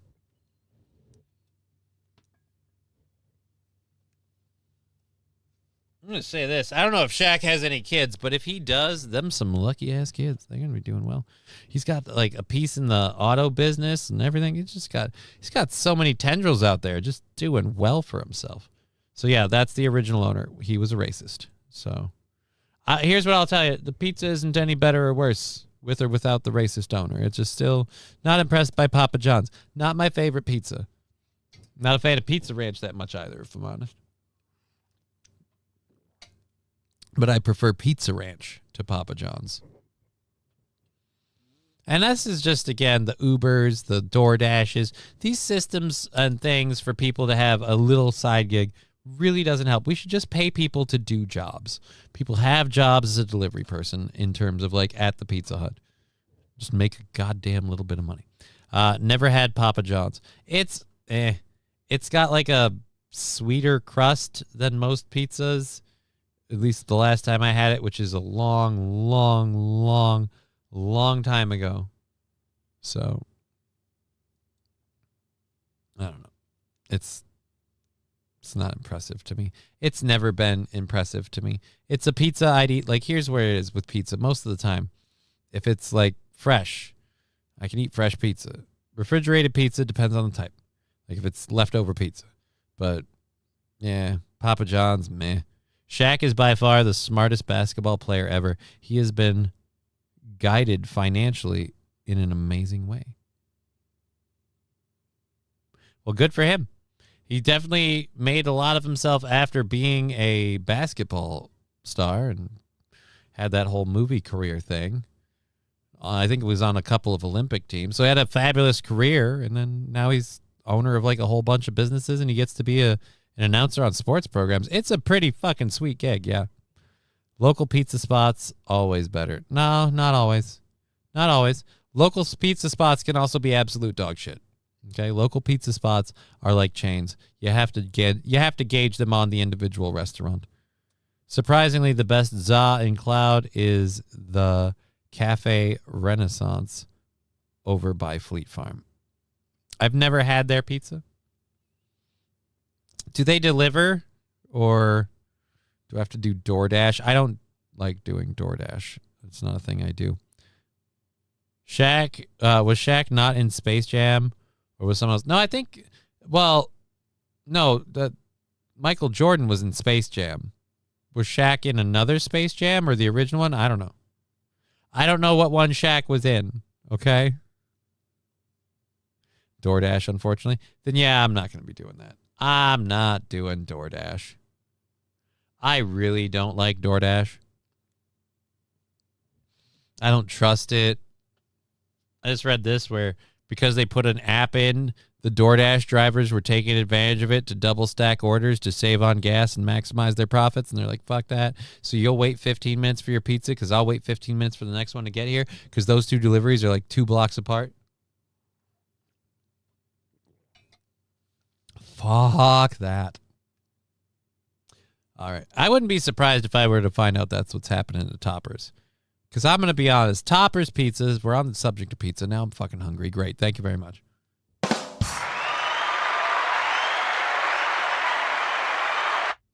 So Toppers Pizza is a place that I like. Like, I really like. But the last couple times I've had deliveries there, it takes forever. And I'm like, what the fuck? So I don't know if they're doing something like that. Whatever. Last one was a little disappointed with my pizza from Toppers last time. So don't know if I'm going to go there for a while. Might take a break. Muggsy Bogues, Karl Malone, Charles Barkley, and I believe Larry Bird. I can't remember the other one. Where the players that they were the monsters, that movie.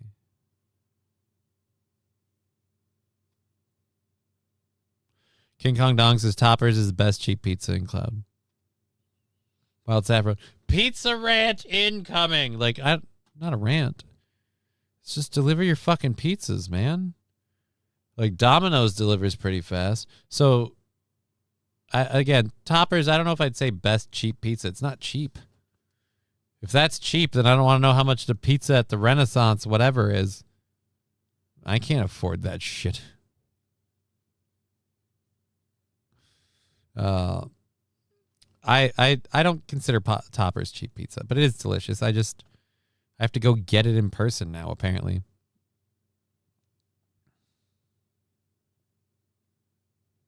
Shaq tells his kids he has not money, not they have money.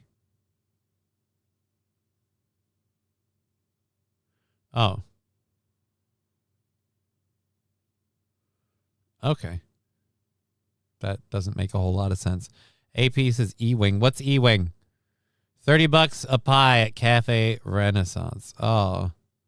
So that's $10 more. So you're only saving like $7-8. I wouldn't put Toppers in. I see that maybe it's just because it's making me feel like I'm someone who enjoys like cheap pizza, but it's goddamn good pizza. It's not cheap. I call it reasonably priced.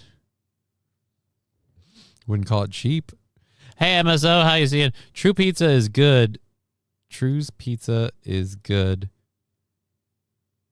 I was racking my and it's only $7.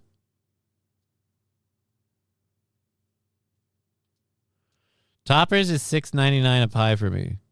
I guess it depends on the type of pizza you're getting. I'm now confused how you're getting Toppers for $6.99. Like a small personal pizza with just pepperoni or something? Or like they have like deals and stuff. I got to figure that out later. All right, let's go ahead and watch this video next. New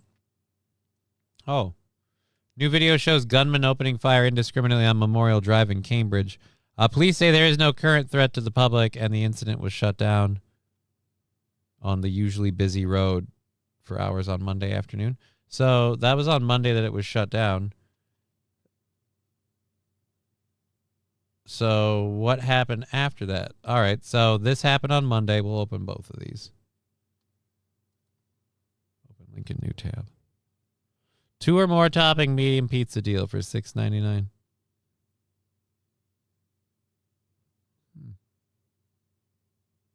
Maybe it's because I changed the type. So it raises the price.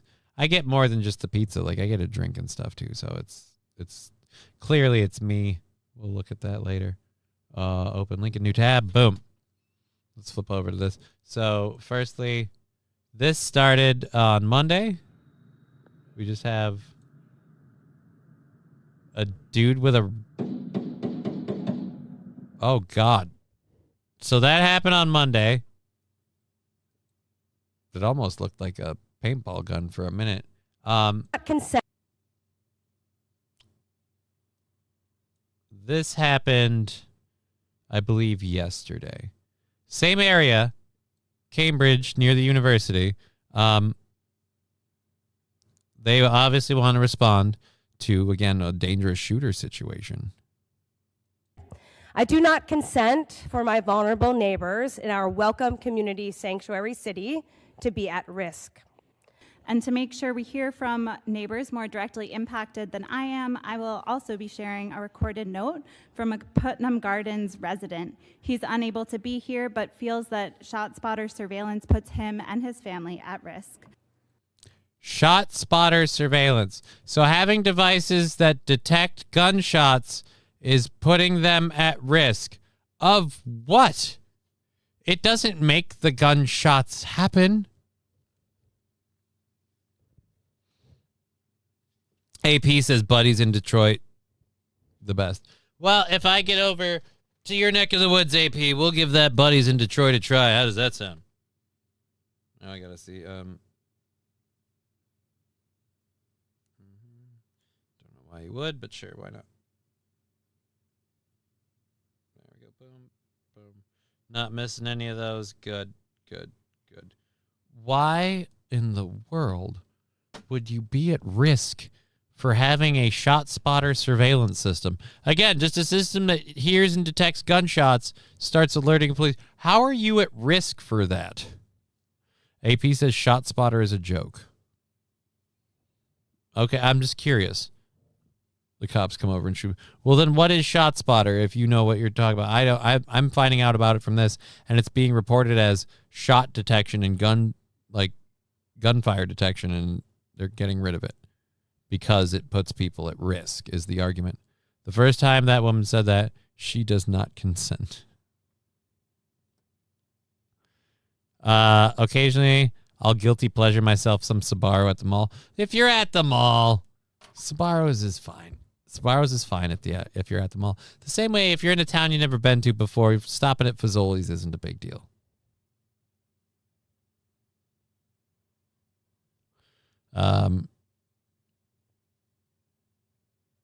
Rusty, who's the one calling pizza a pie?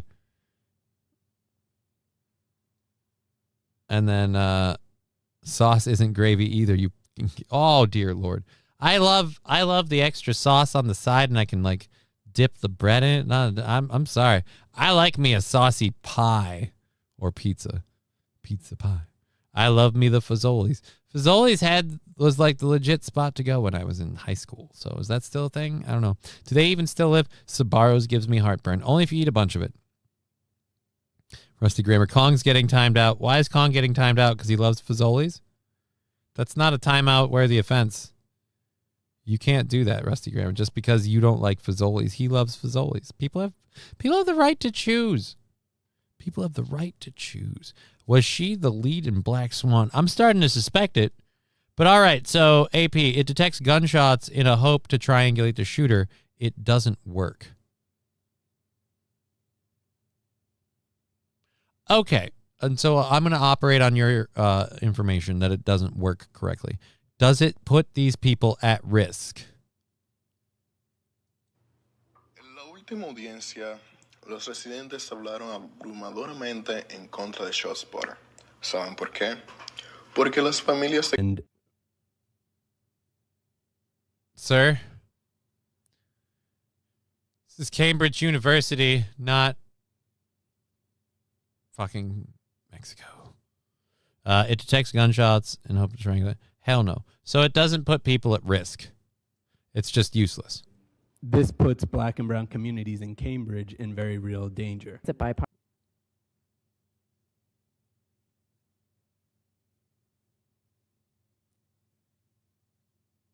Only if you're like, you could get mistaken. Like, hey, we heard shots coming from this area. But if you're not walking around with guns on you or shooting people, I mean, I struggle to see how it puts you in danger. I get if we're going at it from the system does not work. But putting people in danger thing is where I'm like, all right, I'm drawing like, what? What danger? Members of the Cambridge community are more likely to be recorded by ShotSpotter and thus are more vulnerable to... So wait a minute. So you're saying that you think ShotSpotter works, it's just racist. So apparently, what? So the speakers are designed that when they hear a gunshot, if it comes from a white person, they can tell? How does that work? How does that work? I want to know how a speaker or a detection system figures out the ethnicity of the person who fired the gun. God damn. Again, we have pro-gun people over here going, yeah, ShotSpotter's garbage. Like, you guys have an argument for not having this just on the fact that it doesn't work. It's not working.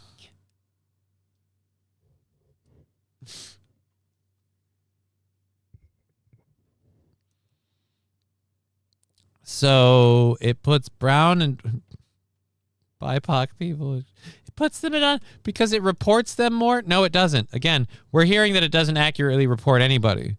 So again, I how is it pointing out to them? Abuses of the data and recordings collected by the company, as well as dangerous over-policing.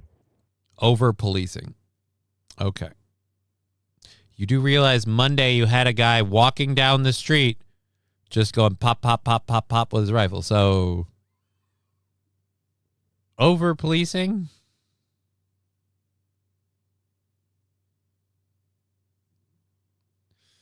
Pat from SNL. No, that's a disgrace to Pat from SNL, MSO. But yeah, I'm with AP. It's a microphone recording system. It just records an area, not who shot. These people are morons. Yep.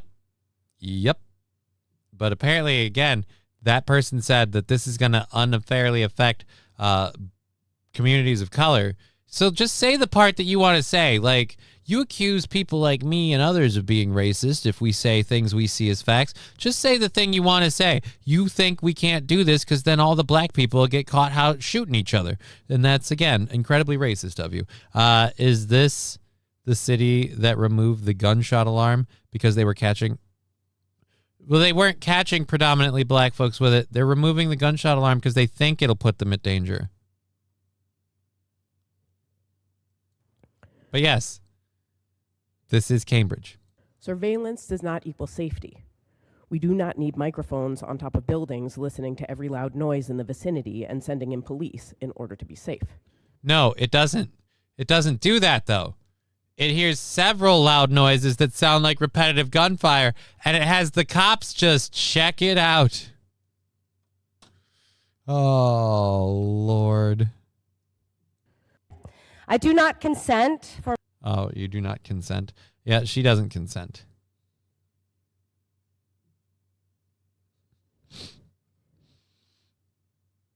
Again, like, I can understand closing it down because it doesn't work.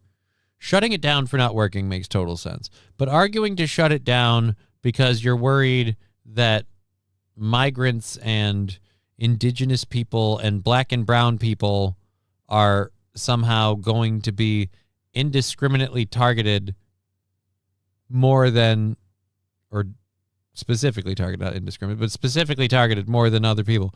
It doesn't work. That's so sad. But yes, they had that happen. Now they're getting rid of the whole thing. Cambridge City Council voted to end its use of ShotSpotter even after the police commissioner practically begged them not to shut it off. In a presentation Wednesday, the Cambridge Police Department said that ShotSpotter has verified more gunshots than 911 calls have. Police officials also said officers receive ShotSpotter alerts on their phones, allowing them to respond faster when seconds can make a difference. So the cops are saying it works. The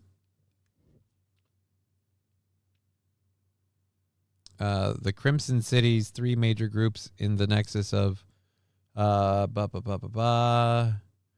groups get tossed in with one another organization briefly mentioned by activist Stephanie Kiernard called the Black Response. The Crimson says the Black Response is an anti-policing organization, which technically true in that its stated goal is defunding, abolishing the Cambridge Police Department in order to uplift black and brown communities.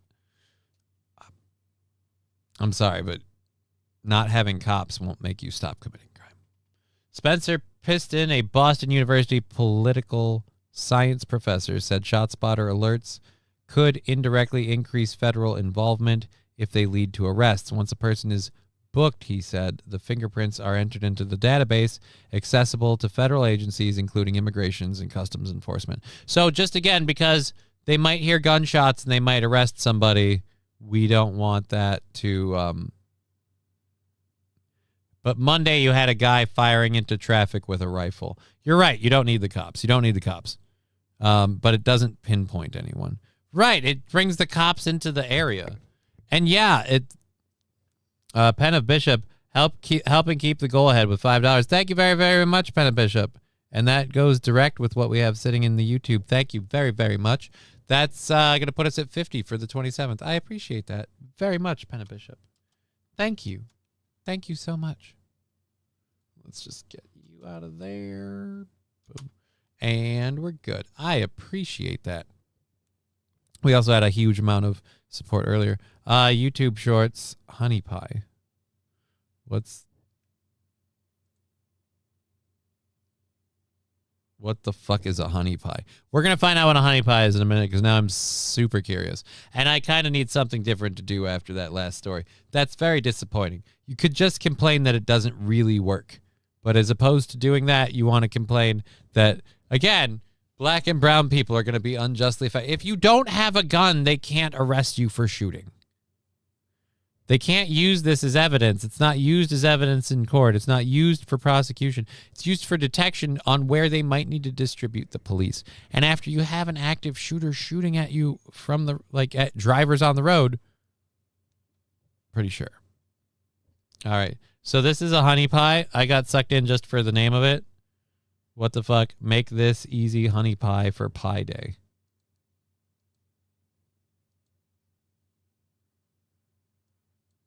Awesome.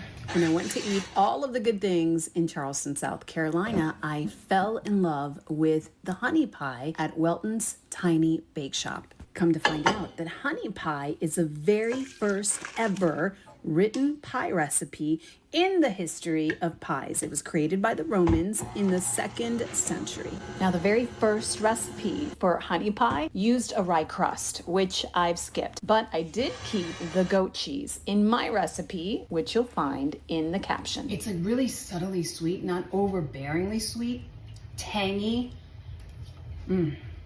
Honey pie.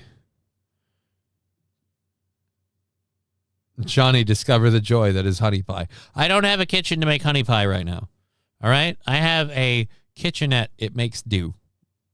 Not even dough. Just do. And then when I hopefully get this moving thing figured out here, if the fucking county can get its shit together. That's incorrect, Johnny. The first pie recipe recorded was the cream pie.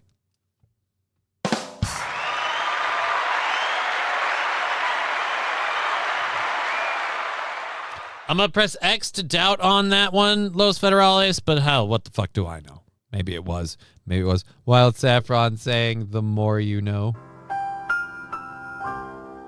AP saying, I thought the first pie was a hair pie.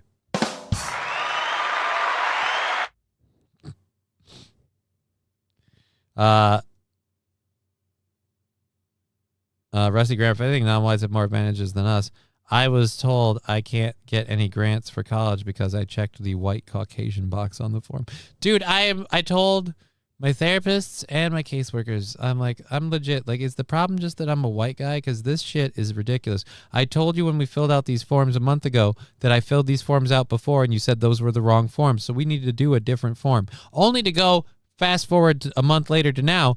Oh, we filled out the wrong forms. We've got to fill out it. That's your job. You should know this. And I called that. Like, fuck. Anyways, super pissed about that. I am really pissed about that because we should be moving further. I should be in a place by now. But half the reason that I'm held up right now is because the workers that I have to work through with the county to figure out a place that I can afford and fit in as a handicapped person don't know how to do their fucking job. They don't have any fucking clue how to do their job. I don't know how to do their job. And yet I'm calling the errors that they're making like you're using the wrong form. Anyways. Do we need blackface Johnny? I don't know. I think didn't Los Federales already make like a blackfaced AI photo of me? I think we already have blackface Johnny somewhere. I look kind of like what's his nut, the physics guy, and it's weird. It's I'll be honest, it's weird. It's really weird. Catholic Charities would fix you right up. I have to find a place to go before they can fix me right up. I got to find a place to go. So I'm looking at that on my own. And I'll keep that in mind. That's on the list. But, yeah.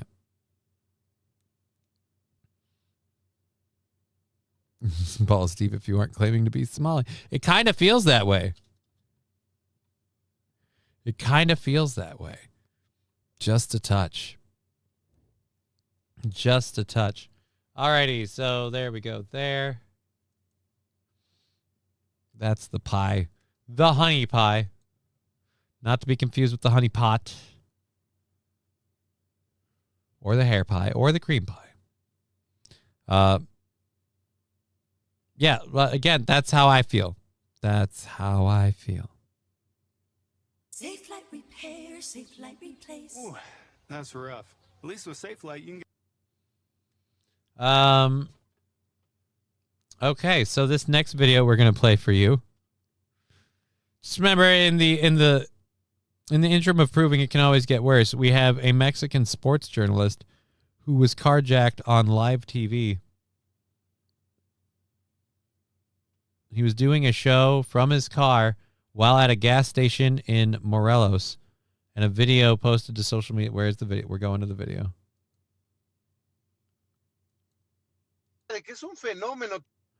So they're talking about basketball. I don't know. Are they talking about American basketball or Mexican basketball? It looks probably Mexican basketball. They're talking about sports. He's in his car.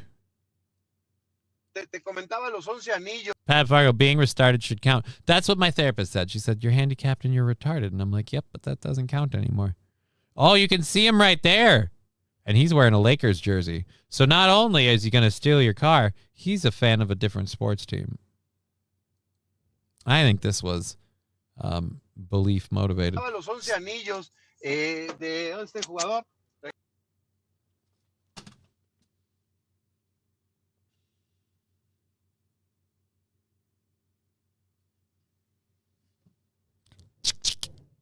I didn't know we were going to hear the gun cock so clearly on the oh man.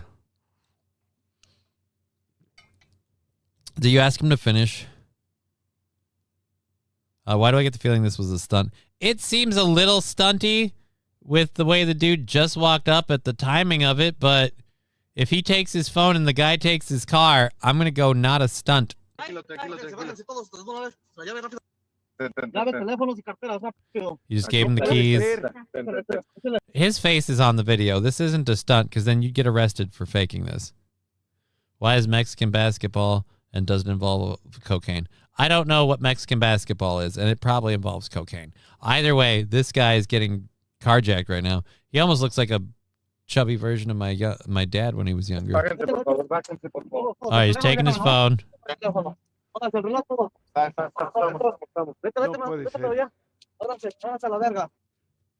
All right, let's go back to Greg in the studio. How do you feel, Greg? Love that baby blue vest you've got on, but hey, your co-host might not live. Thoughts? He's so relaxed about it. He didn't seem the slightest bit concerned. Just, they carjacked. They carjacked him.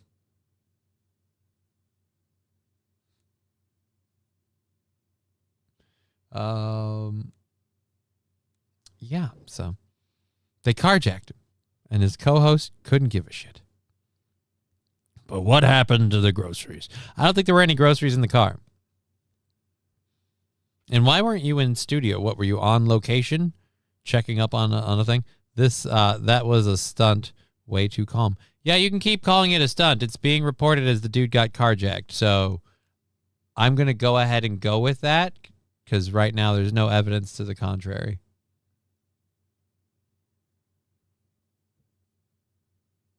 So I'm going to say not a stunt. at the moment. How's the weather guy going to stop that? Says Ned Sheckler. I don't know. What do you mean? What do you need the weather guy? He's not the weather guy. He's the other sports nuts. They were doing a sports show talking about sports.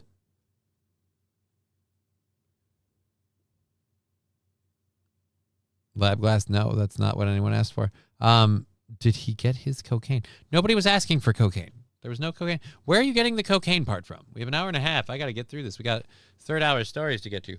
But nobody was asking for cocaine. Nobody mentioned cocaine that I know of.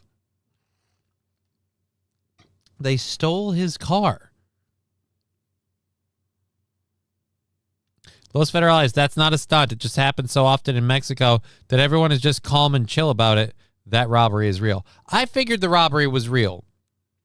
Thank you. MSO saying fruitcake, peach pear pie.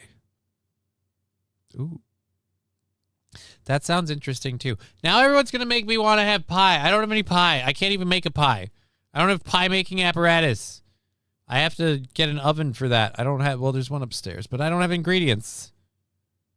I can't go shopping right now. Insurance claim time? Yeah, do you get insurance for getting carjacked if it's happening so often? Los Federales, maybe you know. But if you're getting carjacked to the point where it's happening like that, I don't know. Can you get insurance? All these key lime pie? I've never had a good key lime pie. It's supposedly really delicious, but I like lime, but I like lime with lemon and a little bit of sweet. I don't mind key lime pie. Not my favorite pie. I love cheesecake. I know somebody who calls it cheese pie. And I love cheesecake. That's my big one. But it's so fucking rich. God, just get fat eating that stuff. That's why I got to control myself, which is why Digger's going to have to be careful once we're doing that as a thing in the same space. Because otherwise, I don't take much of a push to make a whole bunch of fucking cheesecake. I'll make a cheesecake. Like, just sitting in the room smelling the cheesecake baking is so nice. Insurance is optional in Mexico. Most people don't have it. Oh, banana cream pie. I only do those with real banana pieces in them. That's my favorite thing that my mom does on Thanksgiving, banana cream pie. If I'm at the family get together, like I'm telling my mom, like, banana cream pie, Ma. We gotta do the banana cream pie. Anyways, there's this carjacking story out. Oh, we still have 3 for and we're into the third hour. This is going great. Cobbler superior to pie. Fight me. Peach cobbler, eat a dick.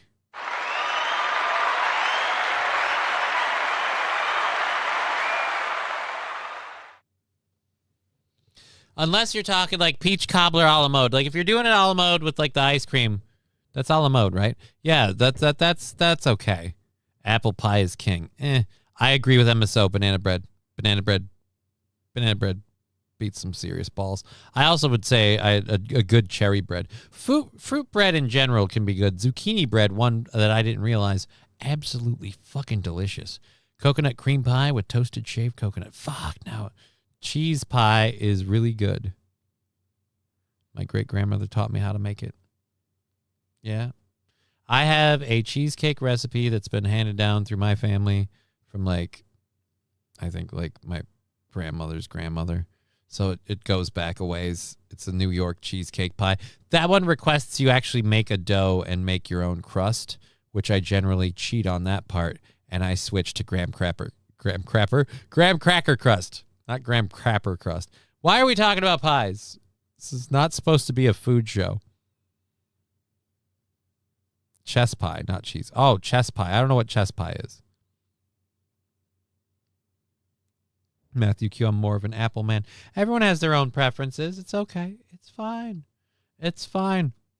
All right, so we talked about Donald Trump earlier. We've got another story about him. Again, not really about the war because, spoiler alert, it's still a giant quagmire and a stalemate, and it's only fucking over the rest of us. So, but he wanted to build that arch, and I told Digger this. The arch thing is weird. I don't think we want to do it from the sense of it's out of place. Like, the thing that's great about the other arch that he is emulating on this is, like, it's been there for hundreds of years. They built it a long, long time ago. Like, it signified stuff. Like, what is this? This is just for shits and giggles. We're building an arch. Yay, we're building an arch. And so we're going to have an arch. But we already have the golden arches. Why do we need this thing? Well, it's been announced now. The U.S. Commission of Fine Arts on Thursday approved the design of the triumphal arch that President Donald Trump wants to build at an entrance to the nation's capital as a key step in the project process so far, but one that has no immediate bearing on the timeline for construction. Commissioners, all appointed by Trump, acted despite overwhelming public opposition to the 250-foot arch, one of several projects the Republican president is pursuing alongside the White House ballroom. At the White House, Trump told reporters he thought the vote was fantastic, adding that we're the only important and major city that doesn't have one.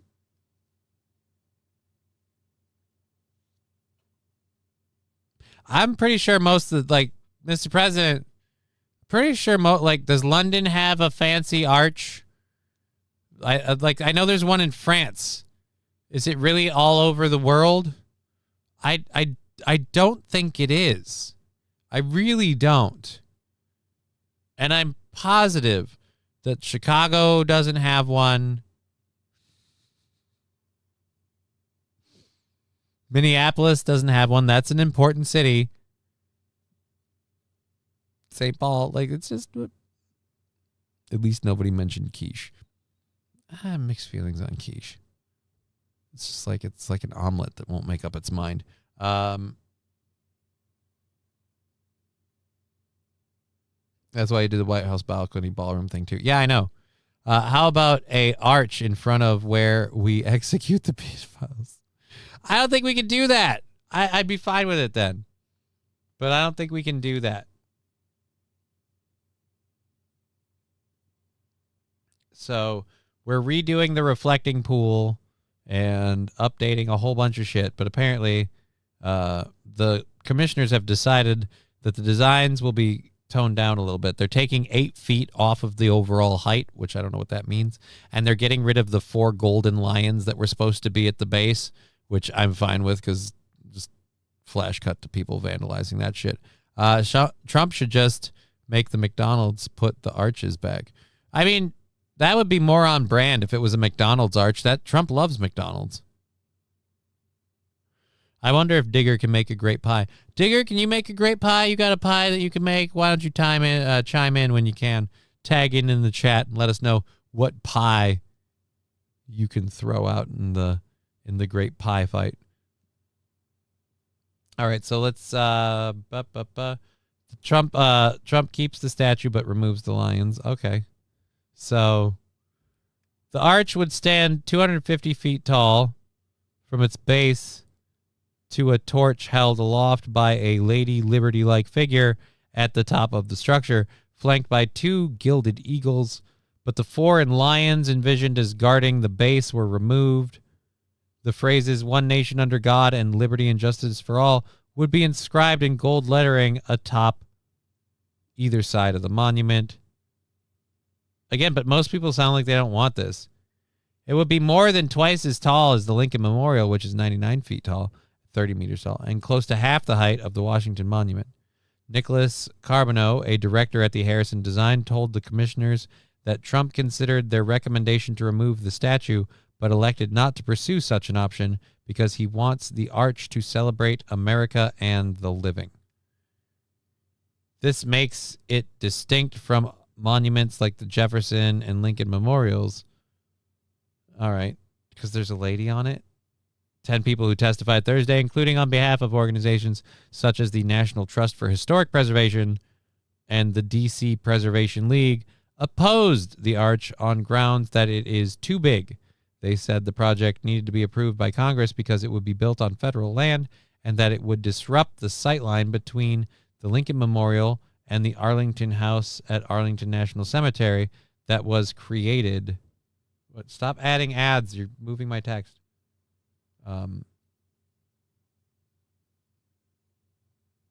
What? That was created. So that was created to symbolize the reunification after the Civil War.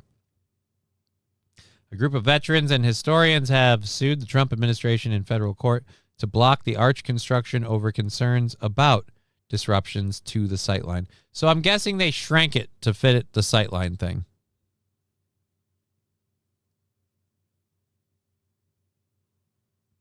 I haven't made a pie in years. I was told I make really nice flaky crust. Well, yeah, but it's just what pie would you call your pie of choice? That was the question. Los Ferros Diggers makes throat pies. Not that. How do you feel about rhubarb pie? I like rhubarb pie, but you got to get the rhubarb at the right time. It's so hard to get rhubarb when it's ripe. It's always not ready, ready, and too late. So I guess if you can get the rhubarb at the right time, rhubarb pie ain't bad. Haven't had a good rhubarb pie in a while, though. So let that sink in. Okay. Where's the... I didn't click the micro one because it moved it over. You dicks. So these are... What? These are the renderings. Show me the renderings of the thing and the thing and the thing.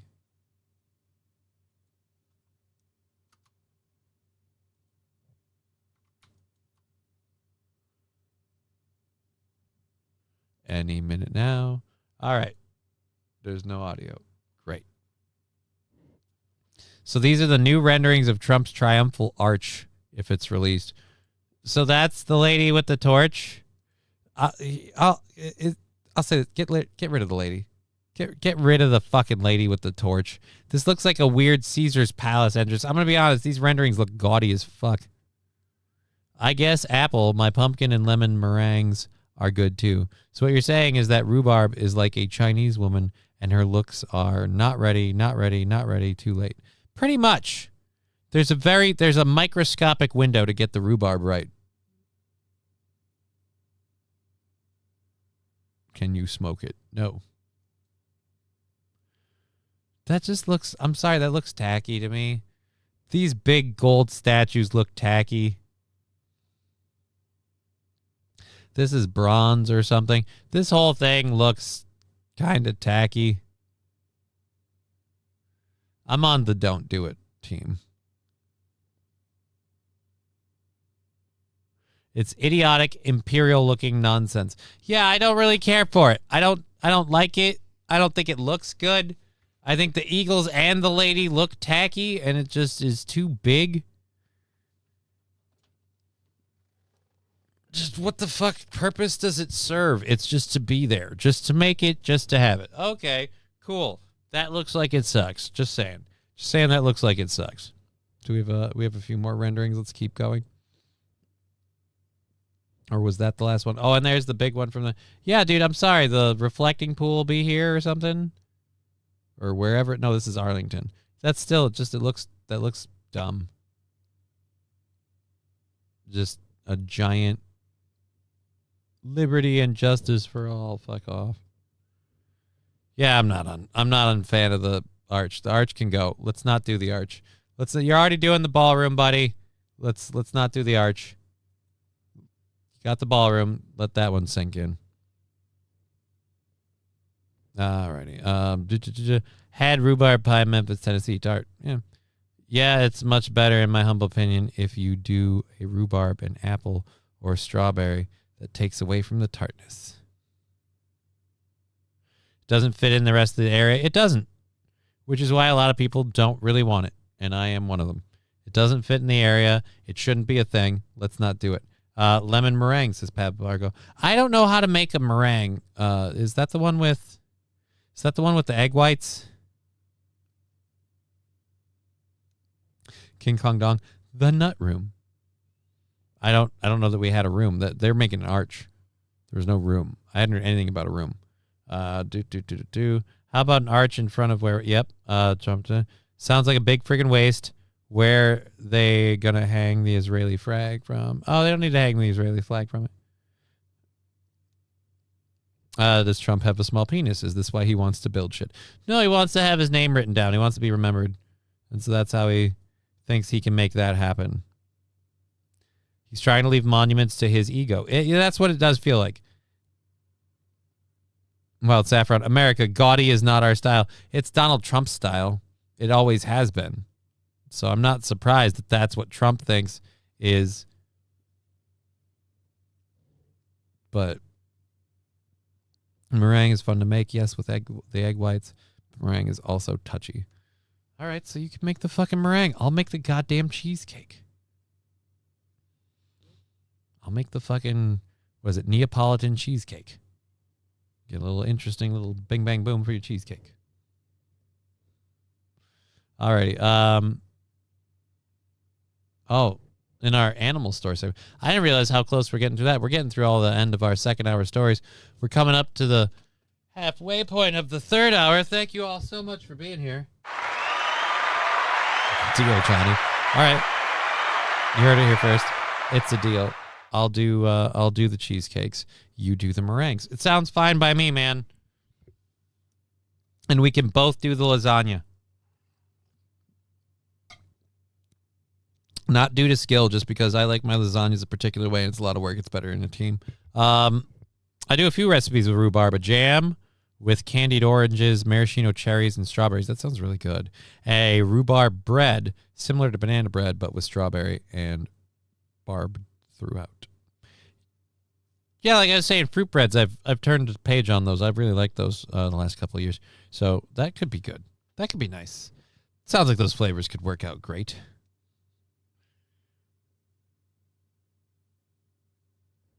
Perfect. Johnny can do options egg whites.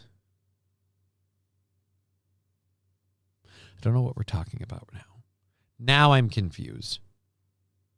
Because when you talk about making a cheesecake, because you use like the yolk and not the whites. I make a pretty good strawberry rhubarb pie. My favorite though is probably cheesecake or French silk. A rhubarb cheesecake?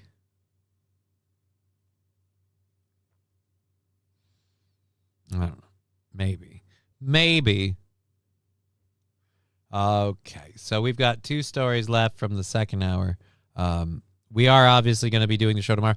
I was supposed to do the tax stuff. I thought that was today. That's tomorrow. So I'm supposed to do that tomorrow. So I've got that appointment tomorrow. We might have a late start tomorrow. I don't know if Digger will join us tomorrow or not. We'll see. The jam sounds really, really good. And I'll have to try rhubarb bread because I've never done that before. Chocolate lava swirl souffle. Now we're getting to souffles and shit. No, man. I've done cheesecake. That's hard enough to not get that to crack and crater. Fucking making creme brulee is a bitch. Like, I don't want to. That's what I want to do, like, next time I get a chance to. I want to make a good creme brulee. And then, yeah. Anyways. Oh, wow. You guys are trading on recipes for cake. So, Sandy, yes, any cheesecake is good, says Dicker. I mean, any cheesecake is damn good, delicious cheesecake, but it's also, like, if you don't want it to crack and crater, you don't want to scorch the top of it, you have to keep that humidity up. You have to keep, like, moisturizing the top of the damn thing. Damn near have to run it under a faucet while you bake the son of a bitch. All right, so our next story that we have is an animal story. A truck sold at a Kansas dealership is unfortunately not being allowed to be moved due to a robin's nest. All right, let's go to that. All right, and full screen you. Can I get rid of these? More in video. I don't want the more in video options. Get rid of it. Get rid of it.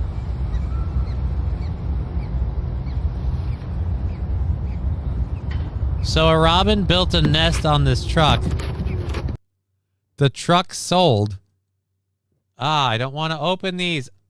Fuck, get out of the way. Get rid of this stupid shit. I hate the more in video thing. Where's the options? Is there a way to... Nope, that won't do it. Fucking Facebook video. The worst video app ever. Ugh.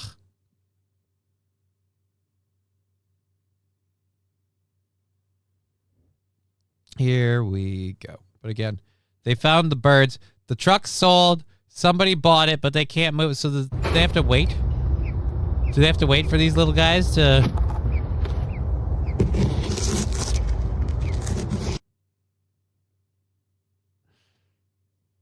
Little birdies.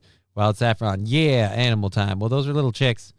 So a Ford F-250 sold by a Kansas dealership is remaining at the facility for the time being due to a robin's nest on the pickup's truck tire.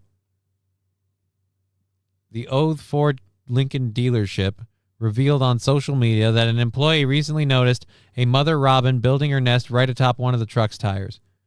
Over the next few days, she laid 4 blue eggs, and those eggs officially hatched, the dealership said. The proud parents are now keeping a very close eye on their new babies as they begin their journey toward taking flight. The dealership said it's unable to move the family as active robin's nests are federally protected. This may be the only F-250 in America currently protected by the Migratory Bird Treaty Act, the Post said. Officials wrote that customers who purchased the truck have been understanding about the wait for their new vehicle. We want to give a huge thank you to our incredibly kind and understanding customers who have been so patient and thoughtful while we wait for these little ones to grow up and leave their nests safely. So everybody's cool with waiting.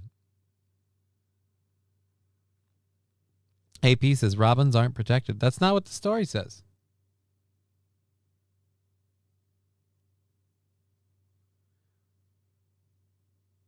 Maybe it's in that area? Because this is in, again, Kansas. Maybe in Kansas, robins are protected. Unable to move the family as an active robin's nests are federally protected. That wouldn't be a state, it's federal. So, yeah, I don't know. That's not what the story said. That's new. How did you manage to get kicked off Discord? There's so many ways you can get kicked off Discord. My weaknesses are my weakness cheesecake is from Cheesecake Factory. White chocolate, raspberry, truffle cheesecake. Cheesecake is just delicious on itself. I have not had a bad cheesecake. I've had some that I like more than others. I like a good chocolate velvety cheesecake. But in lieu of that, I'll take cherries. I'll take strawberry chocolate vanilla, my Neapolitan that I often make. Just regular vanilla cheesecake. It's just, cheesecake is good. Cheesecake is really, really good.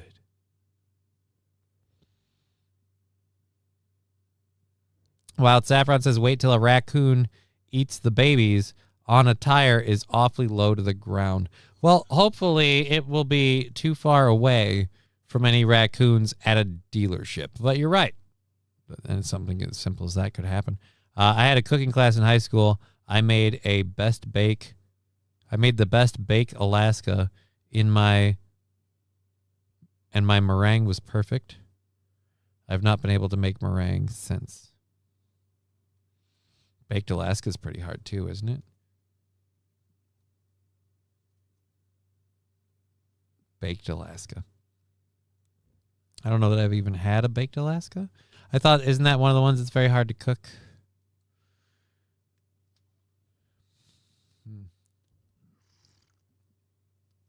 Anyhow, needs to have strawberries on it. What, the cheesecake?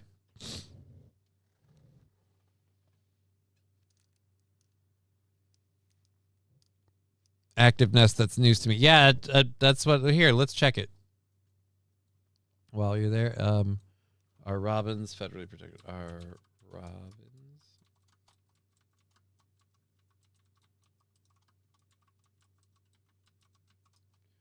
Are robins' nests federally protected? Yes, robins' nests are federally protected. Under the Federal Migratory Bird Treaty Act, it is illegal to destroy, move, or possess an active robin's nest with one with eggs or chicks without a special permit. So if they have eggs or chicks, it's an active nest. If they are just living in it, it's a bird nest. You can fuck those right off. But because there's babies in it, they can't do dick. I know how to make a good creme brulee. I used to make creme brulees for a restaurant, though. So we did it en masse. It's a little different when you do it that way, when you go in bulk. And again, it's been a minute. But I just love the presentation of it. The hard sugary top that you caramelize with the blowtorch. It's just great.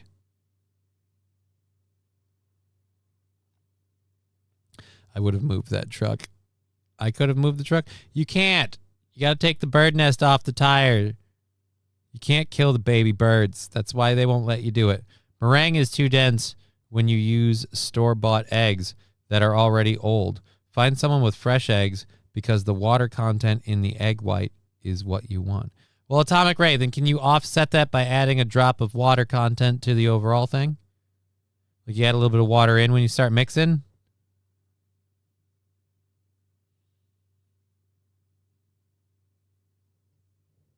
So, I mean, if the water going out, like I said, can't you just put it right back in? Just stuff it right back in there? Water is not egg white.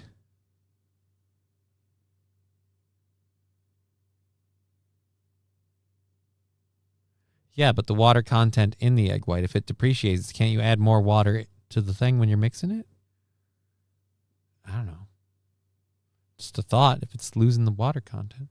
You said it was the one who lost. Stop getting on my dick. You told me that's the way it was. Got an hour left in this show, and you're on my ass. Watery egg whites. Well, you want watery egg whites from fresh. So I've got to find someone who has a chicken, and I got to, like, squeeze a couple eggs out of them to make a meringue. It sounds like a lot of work. Like, first of all, where do I find somebody who has a chicken that's willing to pass on the eggs? I don't know. I'm not that interested in making a meringue.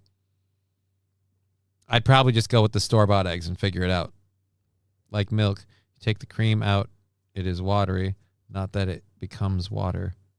Only Jesus can do that. Well, spoiler alert. Guess what I am? No, not even a little. We have our third hour stuff. We've got one story left. I didn't do a read today, did I? Mr. Q's Didgeridoos, our studio sponsor for this month. The classic woodwind instrument from Australia. A sound that is one of a kind, a look that is truly original, and a price that is unbelievable. Mr. Q's Didgeridoos. Feel the wind of the South Continent. A good stiff broom would be deployed at my house. What? Why are you deploying a broom? We haven't done any stories about needing a broom. I don't understand. I'm confused. All right, we're going for one more hour here. This is our last second hour story. A man is allegedly called 911 multiple times to report zombies, ghosts, and a UFO, and then claimed to be a cop. I want a video on this dude. Oh, my Lord. A West Virginia man is apparently repeatedly called 911 to report a trifecta of extraterrestrial and undead beings at his home. Clinton Wayne Nealon, 33 of Elkins, who was arrested on Sunday, is charged with misuse of a local emergency telephone system and impersonating a law enforcement officer. Oh, can I get the call? I want the call. Clinton, we already did that one. 4 deputies responded to Nealon's residence following a series of 911 calls reporting zombies, ghosts, and a UFO. Upon arrival, Mr. Nealon made several false claims, including that he was being harassed by numerous individuals and that he was a police officer from Louisiana. In an investigation that confirmed he was not a law enforcement officer and had misused the emergency system to make false reports. Nealon was arrested and booked into Tigert Valley Regional Jail. Yeah, I don't care about that. What? I want the audio call. I want the audio call. I want to hear this dude explain. 911, what's your emergency? Yeah, there's a hell of a lot of zombies, and I saw a UFO come down, and it beamed down some undead creatures. We're fighting them off left, right, and sideways like a Bruce Campbell movie. You need to send backup over. They don't respond, so you call back again. Like, now they're raising the Nazi dead. We've got Nazi zombies and aliens. We need help. They finally get it. It's okay. I'm a cop. No, you're not. You're fucking nutso. Oh, boy. He's either schizophrenic or on drugs. My vote is on drugs. I would like it to be drugs, because drugs gives him the best chance for correcting his behavior. Just stop getting so fucking lit and you won't call the cops with reports of zombies. And that's the other thing. I hate it when people report zombies because we never actually have zombies. It's always disappointing. If they're going to report zombies, there better be some goddamn zombies. Because if there ever are zombies, I'm getting a combine, and I'm just getting one of those like wheat rake things, and that's what we're doing. That's how we're dealing with zombies. Turns out he was playing the Red Dead Zombies game on cocaine. Well, that would explain it. But then why did he tell him he was a cop from Louisiana? That's not really the... I don't play a lot of Red Dead Redemption or the offshoot stuff or whatever, but don't feel like that's really how that works. I think... I don't think you play a cop. Aren't you a criminal the whole time? Like the whole time you're part of like a fucking gang that takes down scores and shit. So I had a goddamn plan. So yeah, it's just, I don't know. I will say this is the face I expect to see of somebody who keeps reporting zombies and UFO sightings. That is the face we're looking for. Put down the moonshine, Bubba. They aliens and zombies have gone home. Just let it go. Let it go. Oh, Lord. 911, what's your emergency? I just got butt raped by an alien. He was probing me, and as I escaped, I realized they're creating evil liberal zombies. You got to send everybody here ASAP. Clinton Wayne Nealon. Well, since they put him in like the local jail, I'm going to wager he's not schizophrenic and is just instead fucking inebriated. But then why didn't they report it in the story? Rest now, brother, and we'll see you in Valhalla. I mean, I guess you've done the job. You've warned us in the story. Rest now, brother, and we'll see you. Why is that in audio on? Dickbag. Okay. A good stiff broom would be deployed at my house. I don't understand what the broom was deployed for. That was a bit of an Alex Jones twang, Johnny.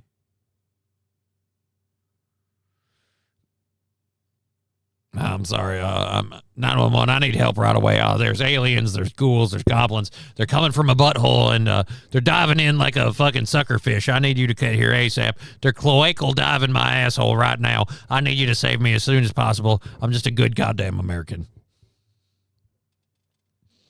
So that's what you're saying it was?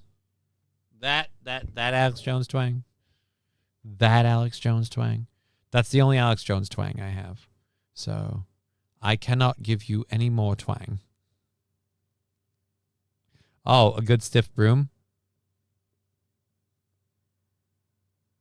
If the bird nest, but the baby birds are there. You got to let the babies grow up first. You don't want to murder the babies. What about the younglings, AP? Let's go ahead and grab our third hour stories.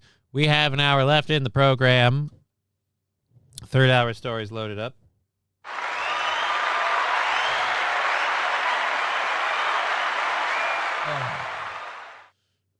Alrighty. I don't know. I'll have to ask and see if Digger wants to do program tomorrow and see if she'll join us. I don't know. Otherwise, we'll be back here tomorrow. And then I have to find out if they're doing the Steel Toe show on Monday. So we'll figure that out. Alrighty. Let's load our third hour stories up. We got a couple different things. We have a lot of Wild Saffron. You'll be happy. A lot of animal stuff in the third hour. We've got a story about foreigners revealing what stuff branded, like American products, are labeled as abroad. Something I always find a little interesting. I used to enjoy laughing at the idea of my my New Zealand friends always getting in on the newest craze there, and we're like, you guys are like 2 decades behind us. It's kind of funny, but you know, we were making fun of them for getting Cool Ranch Doritos. You know, it's just give it away. Or not even Cool Ranch. They got Doritos, and we're like, wait a couple months. You're going to get a flavor called Cool Ranch. It's going to blow your mind. I won't be able to watch Monday. It's a holiday, all says Wild Saffron. Yeah, a lot of people are taking Monday off for the holiday. I don't know if I want to or not. I kind of want to, but Digger was right. She was broadcasting on her holiday on our show. So she was kind of like, you need to do it. And I'm like, we'll see what I'll probably put up like a poll or something tomorrow. A real, like, do people want a show on Monday? Because if you guys would be rather out doing stuff and you're not going to be here anyway, then like, I'm not going to just sit here speaking to the ether for 3 hours. Just not what I do. And I could use that time to tidy up around here and do stuff I normally don't have time to do. I could get some shopping done. God knows my pantry would appreciate that. I was teasing. You don't have to stream Monday, LOL. It depends. I'm gonna kind of throw it up to people on like Friday, tomorrow's show. See what they say, if they want to be here, if they want to do the thing or not. We'll figure it out. So we'll see how it goes. But yeah, I know you were teasing. It's still my program and do it if I want to. But if people are going to be around, I do like the idea of helping the show for people who are going to be around. But if we don't have people around, I want to, again, probably just not do the show. Move the goal forward a day and take the day off, you know? You could always do a short gaming stream. No, you're the only one who wants that, Saint Caesar. I don't want to do a short gaming stream for you and nobody else. Like, it's not, again, if nobody's here for the show, doing a gaming stream wouldn't equal anything. I had to look it up. The egg white is mostly ovomucin, a clear liquid that is protecting the yolk. This gets thick as it ages in the egg. When it's new and not as concentrated is when you want to use it for the meringue. Well, again, I don't know that I'm not planning to make a meringue. I don't even have an oven, so I'm not going to do that like toot sweet. You know what I mean? But that's a good idea. Thank you for the information. I won't try to do a a water addition to revitalize the egg white. That would be stupid. All right, let's go to this. And this story, again, in our ending our show stuff, we have a bunch of different stuff. We're going to start with a good animal story, like a heartwarming ending animal story, and then we will move forward from there. I don't know if I want to do all 4 hours of this. This is from a humane society that found an owl covered in concrete, and they had to remove the concrete parts from the owl and replace its feathers. And this is and returning it to the wild. So let's see how this goes. So this would be the surgery.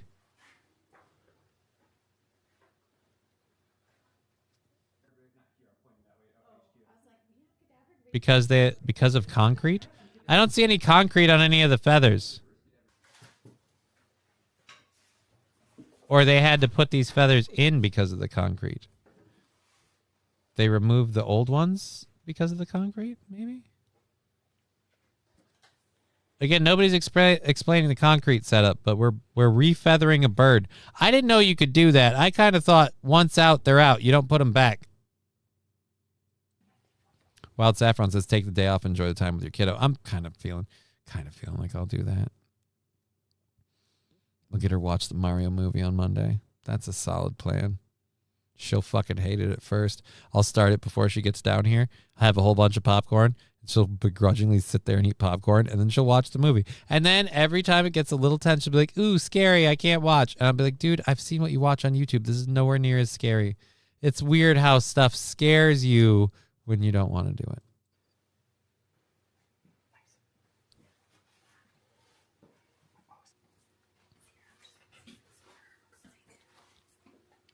So these feathers are permanent? The bird isn't growing new ones? What's the deal? Yes, they remove the ones covered in concrete. I've seen this refeathering technique before. It's amazing what they can do these days. Yeah, but don't the feathers have to be like, is the bird going to grow new feathers, or is it just going to have to deal?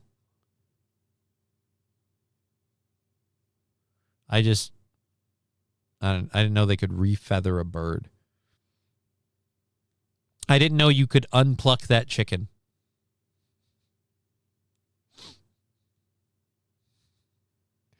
Of all the things I've learned, unplucking, it's the newest one.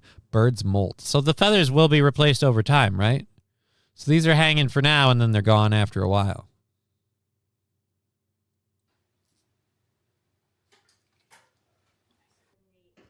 It looks more like taxidermy than surgery right now.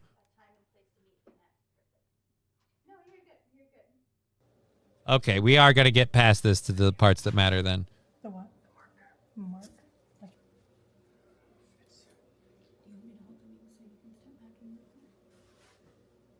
So now, are the feathers that they replaced it with, are the feathers artificial?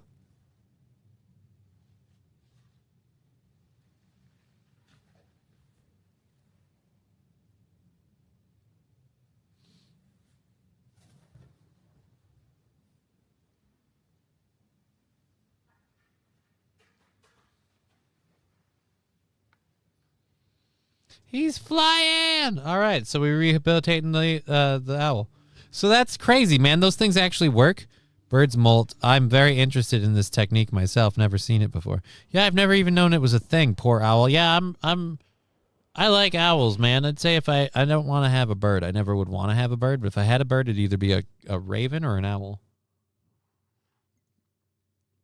And isn't that both like the smartest species of birds, technically? Like ravens and owls are kind of up there. I'm going to research this story.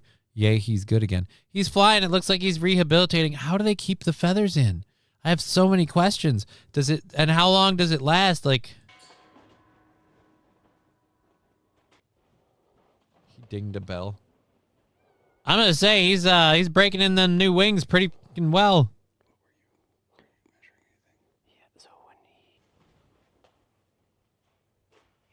See how he once he got up a little ways. You really couldn't. He's coming.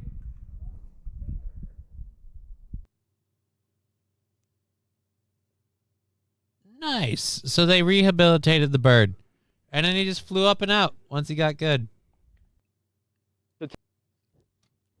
Okay. I feel like your Wild Friends shirt is trying to be a take on the Friends shirt. So no one told you concrete was going to ruin your day. Today we're going to be imping a great horned owl who fell into a concrete mixer. So we're going to be replacing some of his feathers with some donor feathers. So the process is called imping. Essentially what we're going to do is take the old feathers and snip them off of the owl, if the damaged ones, and then we're going to line up, measure, and put on the new feathers by inserting a bridge and gluing them back on. So if everything works well, then we're going to imp a whole set of primary feathers, all of his tail feathers, send him up to a flight cage where we're going to flight test him and measure his sound to make sure he is flying silently. And then if all goes to plan, he's flying silently. This afternoon, we're going to open the top of the roof and let him go. After we had finished the owl surgery, all feathers were imped. We brought him up to our big flight, which is what's behind us here. And we let him get his bearings, do a little bit of flight conditioning, and kind of just rest for a minute. We came back a few hours later, double-checked sound, make sure he is still flying silently, and once we got the clear on that, we were ready to release this guy. Johnny, you and your daughter could take a little moment to study owl feathers versus eagle feathers. What's the difference? There's a big difference between owl feathers and eagle feathers? My daughter likes animals and stuff, but she mostly loves animals from watching funny videos on YouTube. She mostly likes watching funny animal videos. She really wants Tegra to be her cat. Like, she really wants Tegra to love her. She wants to snuggle Tegra like nobody's business. She likes to torture Al, which is fine. He's an asshole.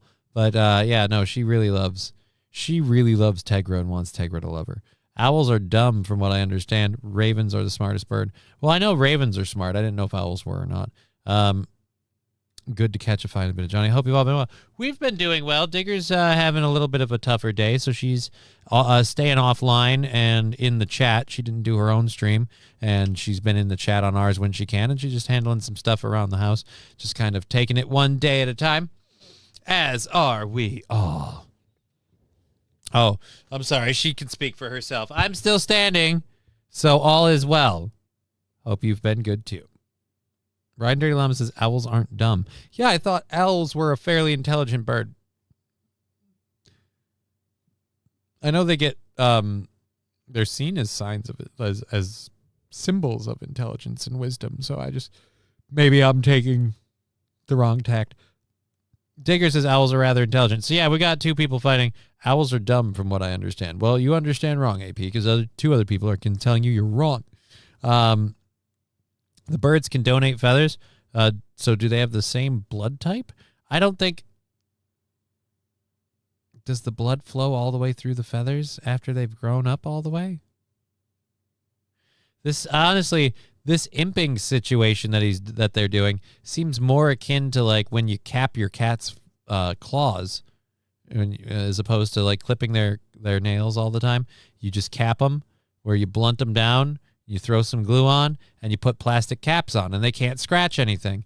It's also a really fun way to torture a cat like Al, who is, a scratchy little asshole, and he really gets, over his skis. You put pink sparkle caps on him, and you can tell how much he hates you. He's like, I fucking hate you. So those are great. Owls are great hunters. I just don't. Being a great hunter doesn't make you a super intelligent bird. Notice how, like, birds of prey, I'm not saying they're super intelligent. They just have really good eyes. It feels so good. I think my heart finally started beating again. The nervousness was starting to overtake the excitement, but once I saw him fly out that opening in the roof, it was a sight to see. It was so fun. I'd love for him to be an owl and disappear into the wilderness, live a great life, eat lots of food, fatten up, have a family one day. But I would love to see him maybe passing one night, watching or taking a walk in the woods. But honestly, he should be living his life without us knowing he's here. We reached out to a lot of other centers and vets for advice, and we had an incredible team working. Owls, crows, ravens, and falcons are probably the most intelligent ones. I know ravens are like the smartest bird. They're incredibly intelligent. For the past 6 months with this guy, flight conditioning, and an amazing team today with the surgery. So it taught us a lot about the surgery, the procedure itself. Hello, motherfucker. Hey, who threw that in? Hey, Johnny, that owl gets way better health care than you do, sir. You're not wrong. You're not wrong. My health care isn't really the issue. It's the financial ends of shit that's the issue. That's just life. And it's the assistances that, again, if we could just make it so homes were affordable, it'd be less of a problem. But hey, Phil Holes, thank you for the 100 bits very, very much. Thank you for all the support we've had today. We've had a lot of amazing support today. So that May 27th goal has probably just fucking gotten its guts blown out from you guys. Thank you so much. From the Google machine, owls are often portrayed as wise and intelligent, but in reality, they are average when it comes to general bird intelligence. So there you go. Owls are dumb. Hey, Johnny, that owl. Yep, we covered that. And thank you, Will, to fill some holes for the thing. All right, that's his thing. We got that one done. Glad they got the bird reconditioned. That was a fucking horrible story when I heard it about the owl getting stuck in the cement mixer. I'm amazed they were able to rehabilitate him. Ravens are very smart. An African gray parrot owner may argue. That feels like an internet clip that I should know about. If owls were ever to protest, we would lose. What? Owls are much more patient than a human perched in a tree. Oh. But they're hunting mice. They're going after little things. They're not taking down a deer or a buck. Was Phil some holes saying hello, motherfucker? Who? The owl. We were talking about the owls. That's who. The owls. Who? Get it? Because it's not. Fuck off. All right. Anyways, so yeah, we have about 45 minutes left in the program. They saved the owl. We've got a couple of stories left for you guys. Oh, my fucking ears are bugging me with this cuff thing. Gotta figure a way to fix that. All right. So we're going for, again, another 45 minutes or so, a little less than that. We've got a couple of different stories to talk about. This one I grabbed a couple days ago, but I wanted to show it because it was just fun. There are products that we have in America that we take for granted. When they go overseas, they're called different things. Like, for example, red Solo cups are apparently just called American cups. Fucking based.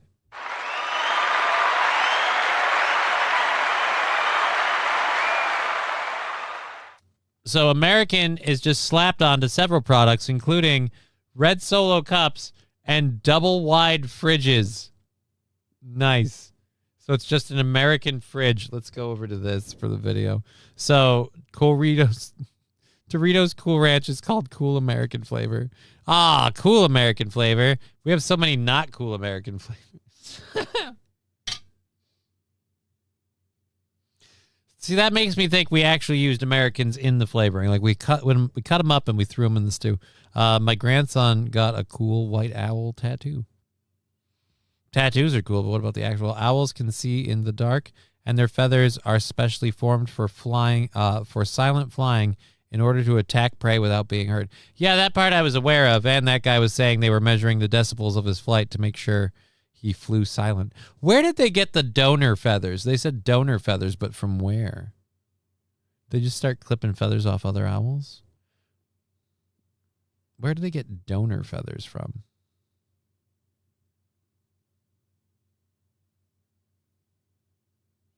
Just a strong question I have. So, yeah. Double wide fridge. Isn't that St. Caesar's sister? Ba-da-bum.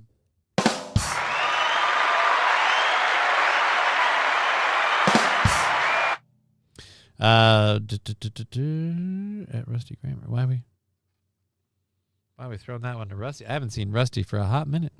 So 2-ply toilet paper is American toilet paper. I would think so. I'm scared at what the cool American flavor, what they get the cool American flavor from. Right? That's what I said. What exactly is a cool American, and why should I taste it? Hot dogs are just seen as American. Ranch dressing is referred to as American dressing because it was invented in the U.S. This one surprised me. Norway has bags of frozen vegetables consisting of diced carrots, peas, and corn. It's called the American mix. Why the heck is that? That's just a veggie mix. So you have peas, corn, and carrots, and you're called. That's just a good vegetable mix. Do you guys not have vegetables over there? What the hell? Cool American, my guess, just original flavor. No, Cool American is Cool Ranch. They don't call it Cool Ranch, though. You can get, like, Doritos Spicy Nachos, or you can get Doritos Cool American flavor. Cool American flavor is the ranch, because, again, ranch dressing is called American dressing. They just call it American. Why is it made from cloned Vinny burritos? Or the Fonz. The Fonz makes a lot more sense. Hi, Tag. We were just talking about you. Do you want to come sit in my lap, Tag? I could use a kitty. Come be a kitty. Here, I'll move my legs. Tegra. Let me get my other leg up. Because Minnesotans use it for their hot dish. That doesn't make any sense. They still have... Come on, kitty cat. Come on. Jump in my lap, you little bastard. I don't think that would be just because one state uses it in their hot dish. I don't think that's why you call it. Over in England, they have meat-flavored chips. Well, fuck, now I want to try that. No offense, that sounds cool. And by the way, everybody, we were joined by the kitty. Kitty.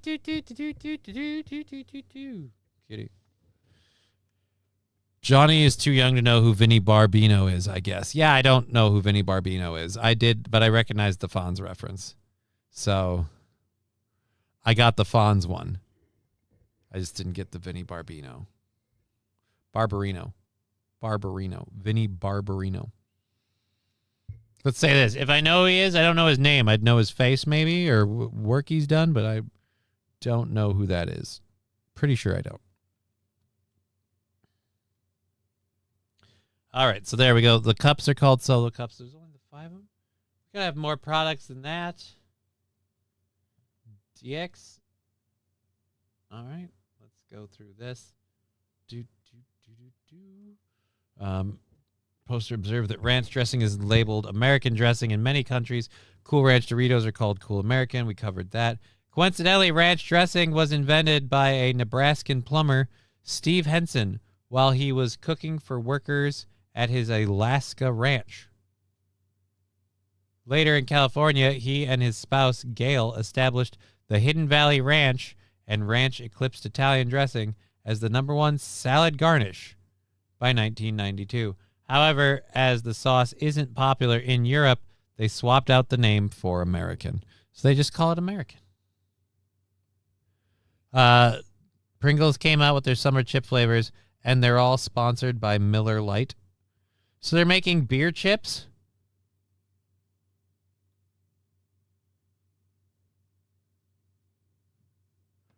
They're making beer chips.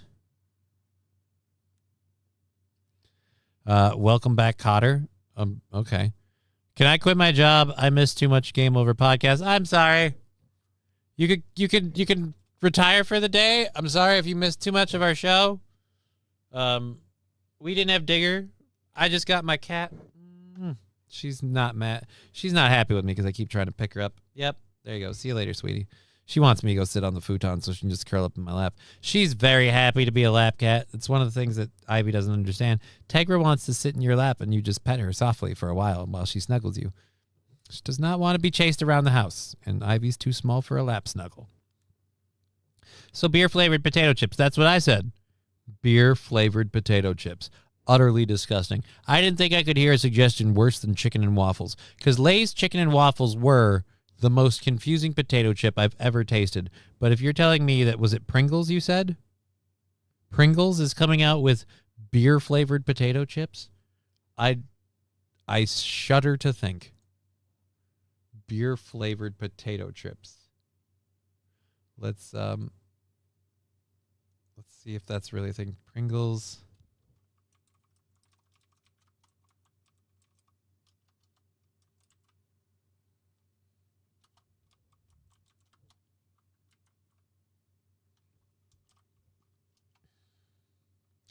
Help if my fingers could work well enough to type. Jesus.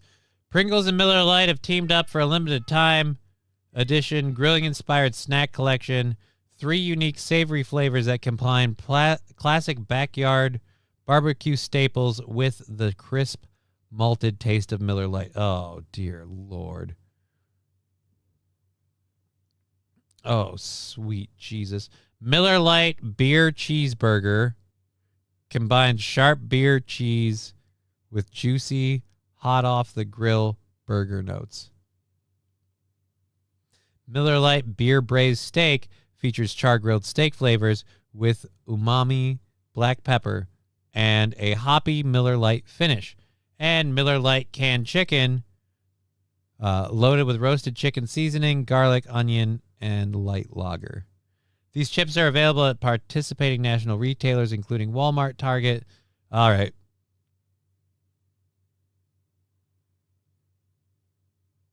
I might be... you know what? I'll say it right now.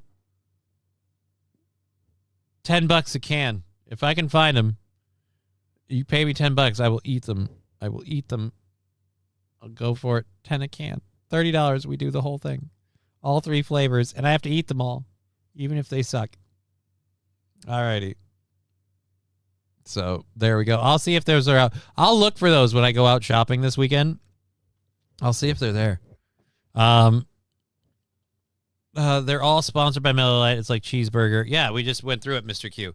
Cheeseburger, steak, and beer can chicken. I gotta say, beer can chicken sounds like it might be the tastiest one of the 3 that they listed. But I'm not a huge Miller Lite fan, so the beer part is going to suck no matter what. Meat-flavored beer sounds gross. Meat and beer-flavored chips.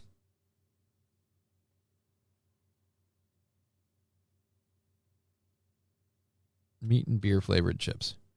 John Travolta was Vinnie Barbarino from Welcome Back, Kotter. So I know who Vinnie Barbarino, the actor who played him, was. I didn't ever watch Welcome Back, Kotter. That was a little bit before my time. I'm an 80s kid. When was that on? In the 80s? Then I missed it. We have Whopper flavored Doritos. We do. Or you do.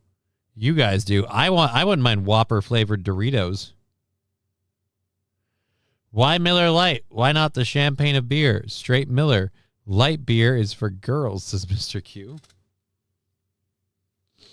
I'm going to also say this. Fucking stop feeling yourself with the champagne of beers. No, it's not the champagne of beers. It's the beer of beers. It's beer. It's beer. It's beer. It's not new. It's not different. It's not fucking blowing the tires off. It's beer. Slow your goddamn roll. It's beer. We've been having a great day. Thank you so much for all the support, everybody. I'm very happy that we've had that support. It's very grateful, and I hope you're enjoying yourselves on all the different topics we've been talking about. We have a couple of others still to get to. I don't think I'm going to do a show Monday. I'm going to think about it a little bit more tonight. I'll have a firm answer tomorrow. I don't think I'm doing a show Monday. Especially if I'm taking the morning off, then I might just take the whole day off. Take the whole day off and hang out with the kid was the idea someone suggested, and I really like that. We once had rat-flavored crisps. Why would you... St. Caesar, rat isn't a flavor. You guys... Just fucking gross. I struggle to believe it, but who knows? Your island is fucking wacky, man. Maybe you did. If you did... That's fucked up. I'm going to say right now, rat-flavored chips. I got to Google this. Is this a thing? Rat-flavored chips.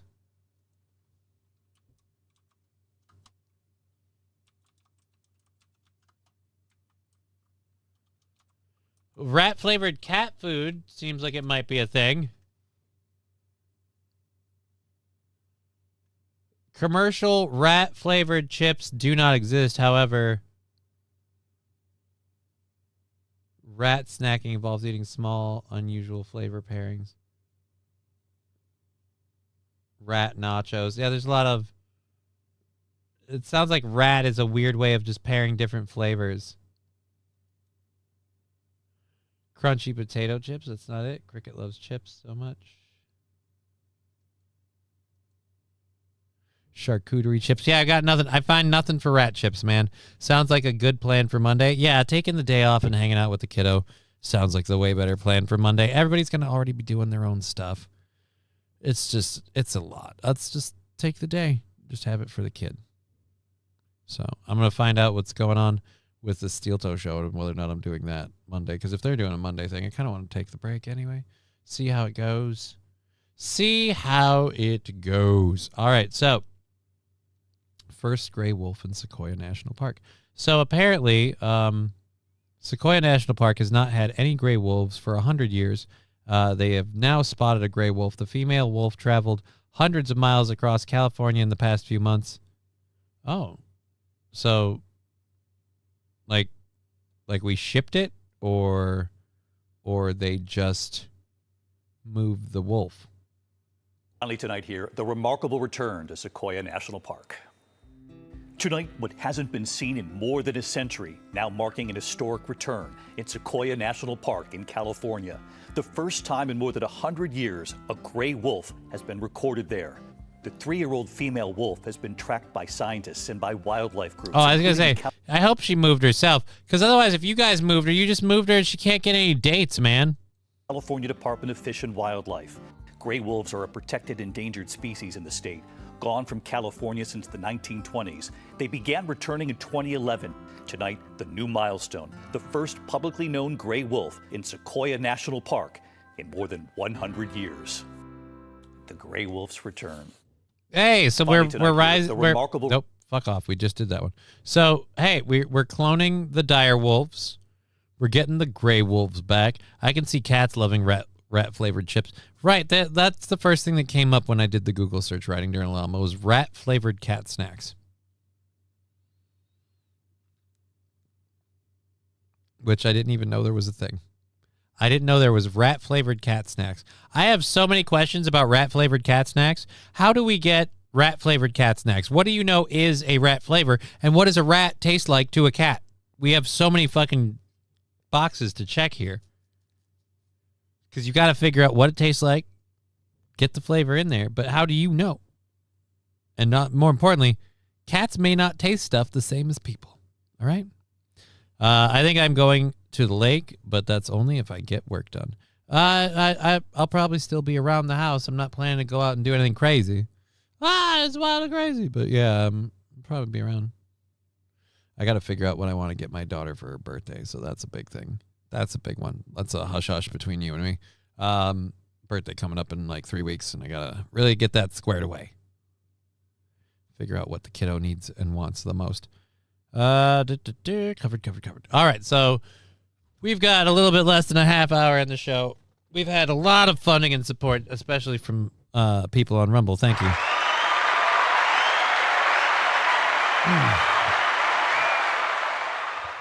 Hopefully Digger's feeling a little better. She obviously, again, isn't joining us today. For those of you, if you've just came in recently that wanted to join us and see her, she's not here.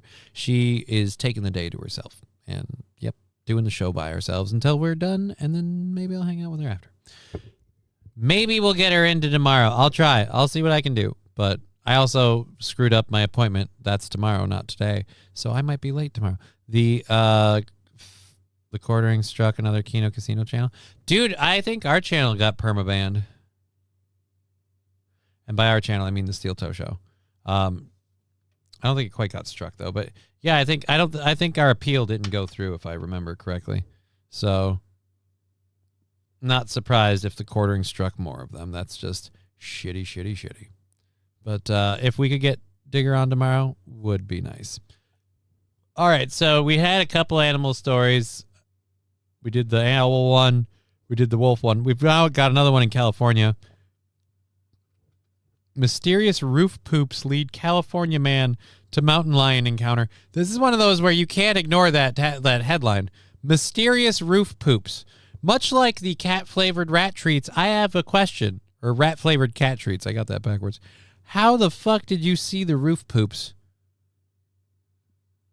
And what do you do when you start finding large dookies on your roof? If something is able to jump up on your roof and take a shit, I don't know, man. Maybe it's time to move. Gold coin? Oh, thank you for the gold coin and the 10 jewels.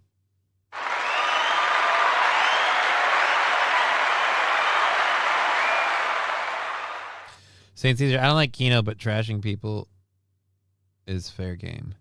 Trashing people is fair game. Striking their channels isn't. That's bullshit. And why don't you like Kino Casino?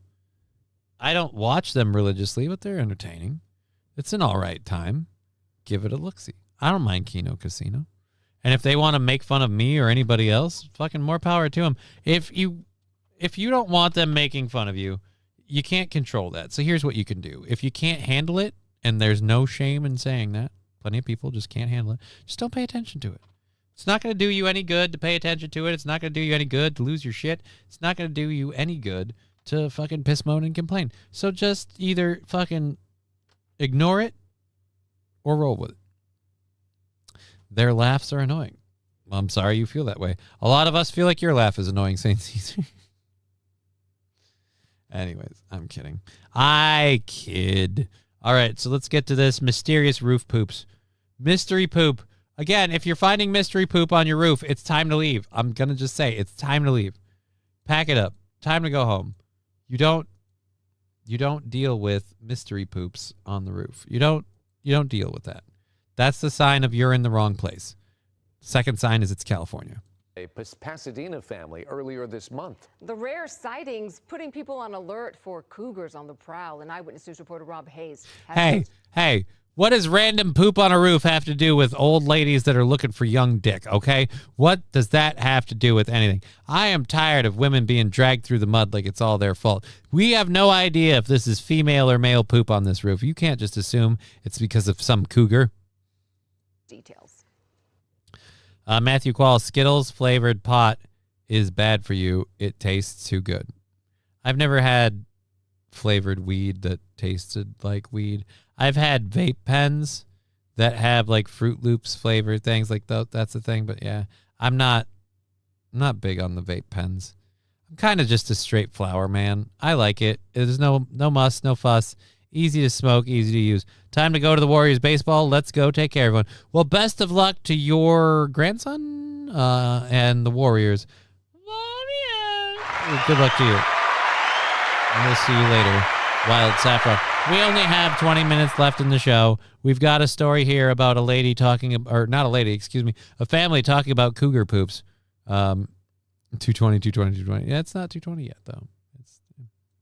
Earlier this month, Pasadena resident Bill Dabney found something strange on the roof of his guest house. I looked up and I saw poop on the roof. And it wasn't bird poop. Yeah. We know. You're talking about a mountain lion or a cougar. That's going to be a big log laying up there.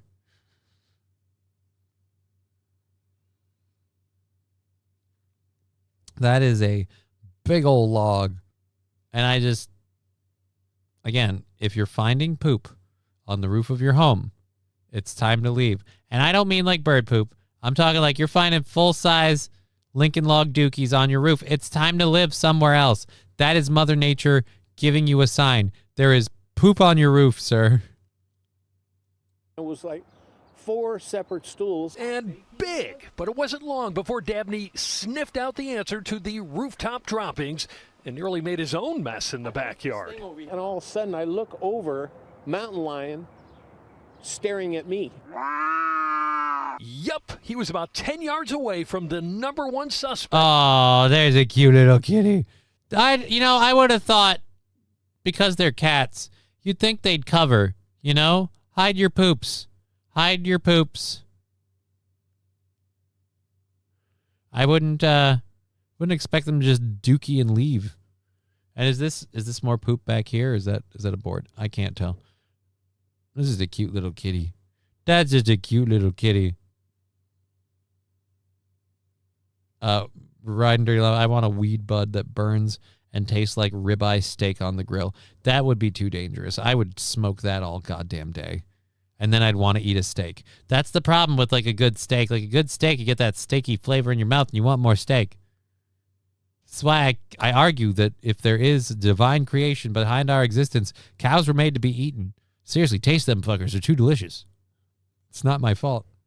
It's not my fault. I was today years old when I found out that there is such a thing as a Blinks. Half bobcat, half lynx. All right, well, you're today years old when you found that out. So am I. I now want to see pictures. So we might need to look at, we might need to find a Blinks. In the #2 caper. He was in the position mode, like he was going to spring. Time to go. I took off running. This is what his home security camera Dude, if you captured took on off Mayfield running, does. that's only going to make him think you're prey. You got to back away slowly. You got to maintain a level of projection that you are not afraid of them. If they think you're afraid of them and they've got you're dinner then. Again, time to move. Scrawny mountain lion popping into his backyard and, well, chilling. His home on Martello Avenue, just a few blocks south of where this mountain lion sighting happened a couple days later. It's very possible it's the same cat, but we don't know. Kevin McManus is with the Pasadena Humane Society. He says cougar sightings are extremely rare in Pasadena. Mountain lions by name alone imply they should be in the mountains. But Dabney's home, as you can see, is quite far from the hills, parts of which burned about a year and a half ago. Yeah, maybe that's why the mountain lion's here. And it's really easy to move through all of the burned out areas of town. Fire had massive, devastating effects not too far away from, the cougar's natural. Right in Dirty Llama, that cat is starving. I would wager that cat is looking for food, and that's why it's there. Later, folks. Have a good night. Later, Sandy Squatch. Thank you for being here.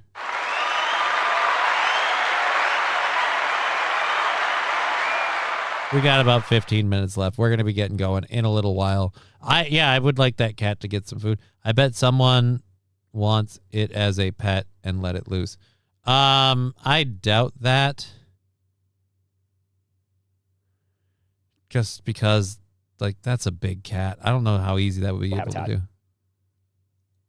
So it's very possible that they're here looking for food, water, and shelter. Now, if you ever do run into a mountain lion, the experts say make yourself big and make a lot of noise. Try and scare the big cat away. As for Dabney, well, now every trip to his backyard includes what you might call a panther pirouette.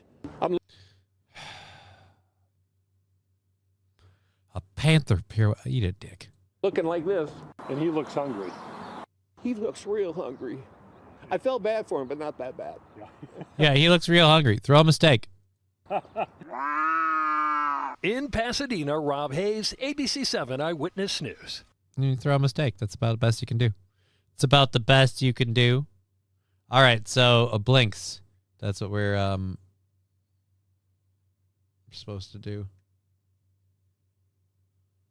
A blinks. Hey guys, they gave a massive sentence in a case for Minnesota fraud. But they gave it to... You know what? We got a minute. Let's check out the Minnesota... You know what? We'll save this for tomorrow. I want to do that one tomorrow. Throw it a deer. Yeah, just throw it a deer. Fuck that. I'm breaking out my steaks. You want some food, kitty kitty? Like, right? I'd want to befriend the cat. I'd want to throw it a T-bone. But I looked up, I saw poop. Like, that's when it's time to move, man. That's when it's time to move. You just saw poop on your roof. Oh, that's right, a blinks. We want to look up what a blinks is.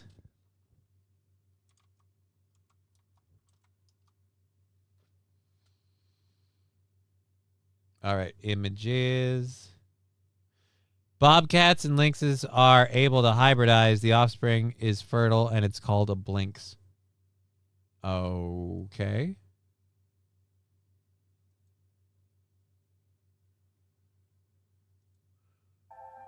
This is a blinks. The word blinks may conjure up images of a mythical beast, a chimera with the strength of 2 apex predators. But the truth behind the blinks is even more fascinating. They just look like an adorable... They look like a house cat out in the wild. You know what that looks like? That looks like my next pet. All right? That's just a cute little... That's a furry version of Al. This time, we'll discuss a rare hybrid born from the union of 2 North American wildcats, the blinks. Combining the ferocious spirit of its wild parents, the blinks is not your average house cat. No, it's not. It looks adorable, though. And it looks like a house cat. It seems about the size of a house cat. And I'm sorry, you can't ever tell me that you feel threatened when you see a kitty with his little tongue sticking out like a little Pez dispenser. Go eat a dick, man. This is a great thing. This cat is awesome. Fuck that. Get ready to delve into the fascinating world of this unique cat.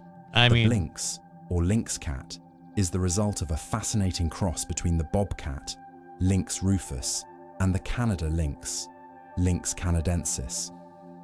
Both animals belong to the lynx genus. And they've got a tiny, tiny little tail. Meaning they are closely related. So wait a minute. Crossbreeding can occur naturally in the wild. So this is like an inbred cat situation? It's like inbreeding? Was Phil Some Hole says the ears. Yeah, I love the ears. Especially in areas where the habitats of the 2 species overlap. The bobcat's habitat is generally in the more southern regions of North America, while the Canada lynx prefers densely forested areas with long, snowy winters. However, climate change is causing They're just adorable cats. Bobcats, well adapted to warmer climates, are beginning to move northward.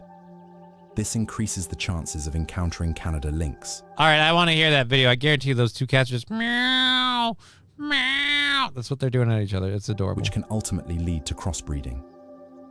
Crossing between bobcats and Canada lynx produces fertile offspring, meaning blinks can reproduce. I'm sorry, I want that cat. This contrasts with some cases of hybridization in the animal kingdom. Yeah, you can't reproduce a liger. Sterile. The blinks' reproductive ability has raised concerns among wildlife experts. They worry that continued crossbreeding could lead to the dilution of the Canada lynx's unique genetic characteristics. Blinks are medium-sized cats, larger than domestic cats. Adults not are large estimated enough to weigh 11 to 18 kilograms, with a body length of 70 to 100 centimeters. Yeah, no, I'm sorry. That's just a big cat. Characteristics of both parents. I want that cat. And it will maim Johnny on the couch, and then he will go chill with Al. Yeah. It is awesome. Yeah, dude, I face to face with a wild cat. You got a 50-50 chance of dying. Might as well get in a few pets before you bleed out. I'm not saying I want to get one wild. I'm saying if I could get like if I get a Blinks cub, I'll raise a Blinks. I'll have a pet Blinks. Don't Blinks. I'll name him Blinks. Blinks have ears that stick out backward with black tufts. However, the Blinks' face is more similar to that of the bobcat, and its coat may or may not be spotted. One striking characteristic inherited from both parents is a very short tail, sometimes even completely absent. Blinks generally have grayish-brown fur with faint markings that help them camouflage in their natural habitat. Yeah, I'm sorry. I'm all about it. I'm fine with it. Give me that cat. Give me that cat. All right, I'm gonna keep playing this this video for another little bit because we have our 420 moment coming up here. So I'm sorry. Yeah, no, I'm pet Team Blinks all the way. This can vary depending on which Sling Blade lynx Free parent Joe they Exotic. inherit their He traits did from. nothing wrong except murder a whole Lynxes that are shitload descended of from Eurasian lions and lynx, tigers. lynx Tigers, I think. tend to have Was it more tigers? spots than those that inherit Canada lynx genes. So yeah, I'm sorry. The emergence Joe of Exotic can blinxes eat presents a dilemma for conservationists. Check out the palace cats. While blinxes are fascinating and rare animals, their presence could threaten the survival It's of the Canada 3 lynx. of my UD Canada man lynxes cats. already face various threats such as habitat loss. So what's the due to downside, illegal right? logging, and a reduction in prey. Continued interbreeding between bobcats and Canada lynxes is feared to cause the Canada lynxes to lose their unique genetic traits adapted to cold, snowy environments.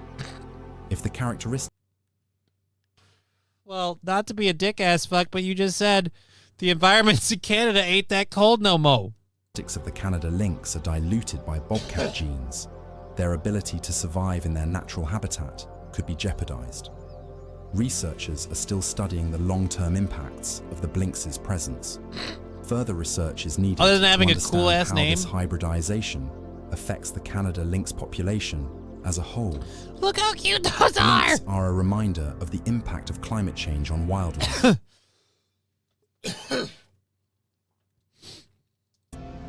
Habitat changes can lead to unexpected interspecific interactions, such as crossbreeding between bobcats and Canada lynx.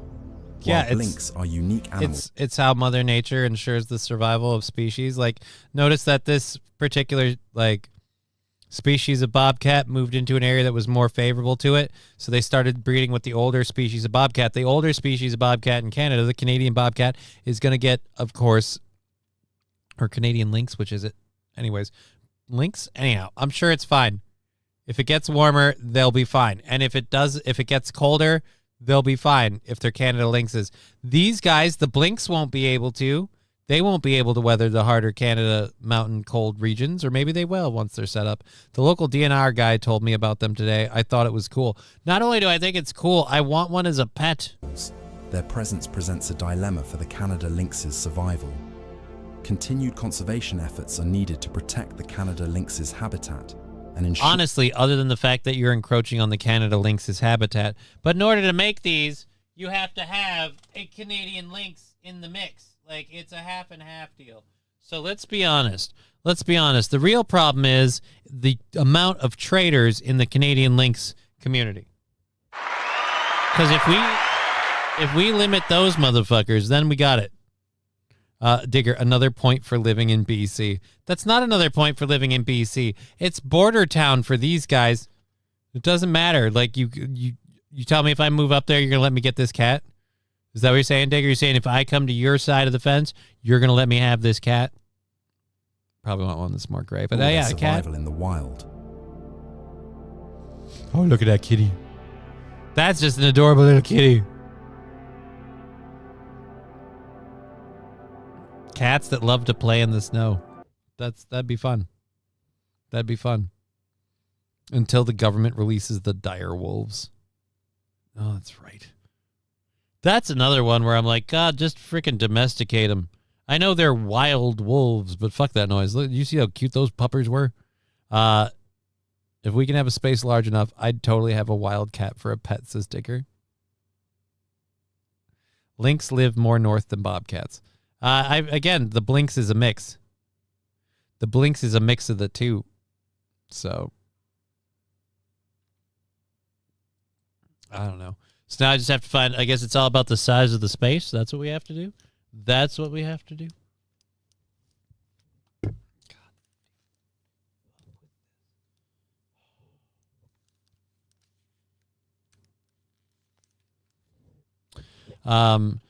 Let's see. The DNR guy thinks the lynx that I saw last year was a blinks, so they are local around here.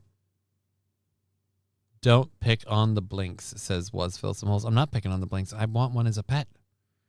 I legit want a blinks cat. I want to raise a blinks cat. I want a little blinks kitten, And I'll just feed him, and I'll have a Blinks cat. It's like having a small dog. It'd be awesome. That's a cat where people are like, yeah, no, don't fuck with that cat. It's a Blinks. That's a cat that protects the house, right? Like, that cat murders an intruder. Robber murdered by Blinks cat. And I wouldn't put the cat down. Cat did his job. He defended the home. This asshole wasn't supposed to be here. So he got taken out. Right. It's like a cinnamon black bear. Those are real things? Cinnamon black bears? Is that when a brown bear and a black bear bone? Which scenario is funnier?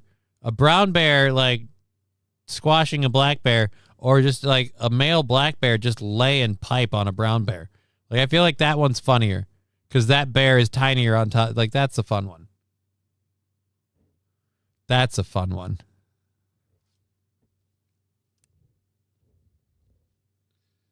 Oh, man. Okay, we got like 5 minutes left. We have one last video for you guys today. We got through all of our stuff today, by the way. Thank you. We even did some extra shit. The Blinks cat. That was a nice thing to look into. And I will be back tomorrow. I don't know with Digger or not. We'll see how she feels about that. I'm not doing Monday, pretty sure. If that changes, I'll let you know tomorrow. But as of now, I'm leaning not do Monday. Like, hang out with the kid. She's not gonna have school. I can hang out with my daughter an extra day. It would be nice. Those events are gonna be soon coming to a close, so be good to get it out of the way now.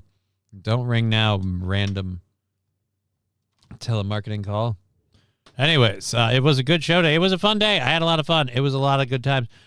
We do have this one last little video to get at here. And this is out of where? This is in the UK. This is in Wales. St. Caesar, you wanted a bashing UK story. I don't know if I'm bashing UK or not, but a man was jailed after a bulldozer rampaged a pub in Wales. A bulldoze rampage. That's a weird way to word it. Let's see what this is. Man jailed after bulldozing a pub. So he's just in the bulldozer. Just pushing vehicles. 35-year-old Daniel Morgan drove a bulldozer. Wait, go back. I missed that. South Wales police video here. There's he going by there. He's pushing there. These don't seem in sync. 35-year-old Daniel Morgan drove a bulldozer into a pub in Aberdare. Over Aberdare. He had been drinking in the pub earlier and threatened to attack the building with a bulldozer. Well, at least he's a solid man of his fucking word. God bless him. I'm going to hit this with a bulldozer. St. Caesar. So he's retarded. It sounds like it. Killdozer 2.0. No. Morgan was sentenced to 3 years and 6 months for the offense. So he just drove a bulldozer into it? Can we see the damage? Oh, property damage to the pub amounted to over 5,000 pounds. So he got the front pretty good. You can clean that up, though. You guys can open back up real quick. I mean, you're going to have to fucking fix it. You're going to have like a scab wound kind of entrance for a while. That door's certainly fucked. But you know, like it could work while it's repaired. Why did he? Okay, so yes, he threatened to hit the pub with a bulldozer, but why did he threaten it? We know why he hit the pub with a bulldozer. He threatened to do it, so he followed through on what he said he was going to do. But what drove him to threaten the pub in the first place? Did they cut him off? Looks like an insurance hit. That would make a lot more sense. Don't piss off the working man, especially when drunk, says Mr. Q. Yeah, but if you can't pay and you're over or just over inebriated and they don't want to serve you anymore, you got to learn when to drop off the sauce. I mean, again, any number of reasons that he could have decided to bulldoze the pub. But what was the reason? Probably couldn't clear his tab. Ah. That's not going to help. They're going to add the cost, but you're not getting anywhere for that. You can't clear your tab. You're just screwed. There's no no I cause enough damage that we call the whole thing off scenario. Hey, how much do you owe? I don't know. Like $500? All right, if you cause $1,000 in damage, I'll just say fuck it. I did 5,000. Does that mean I get 4 more tabs? No, it does not. In fact, it means you go to fuck to jail. That's exactly what that means. His ex-wife was with another man. Again, that's a possibility. It's a possibility. I know Garth Brooks wrote a song like that, only it was a semi instead of a bulldozer. Driving it into a pub? Huh. He's a sheep shagger, Johnny. I mean, it's possible. I hear that is a common pastime for you folk. Not on this side of the water, but on your side of the drink, I hear you guys like to fuck sheep, and I just want to say, not okay. Not okay with the sheep fucking. I'm going to get out of here, though. We've been Johnny. You've been an audience. It's been a privilege and a pleasure. We'll see you guys, what would it be? Tomorrow. Hey, did you hear about that?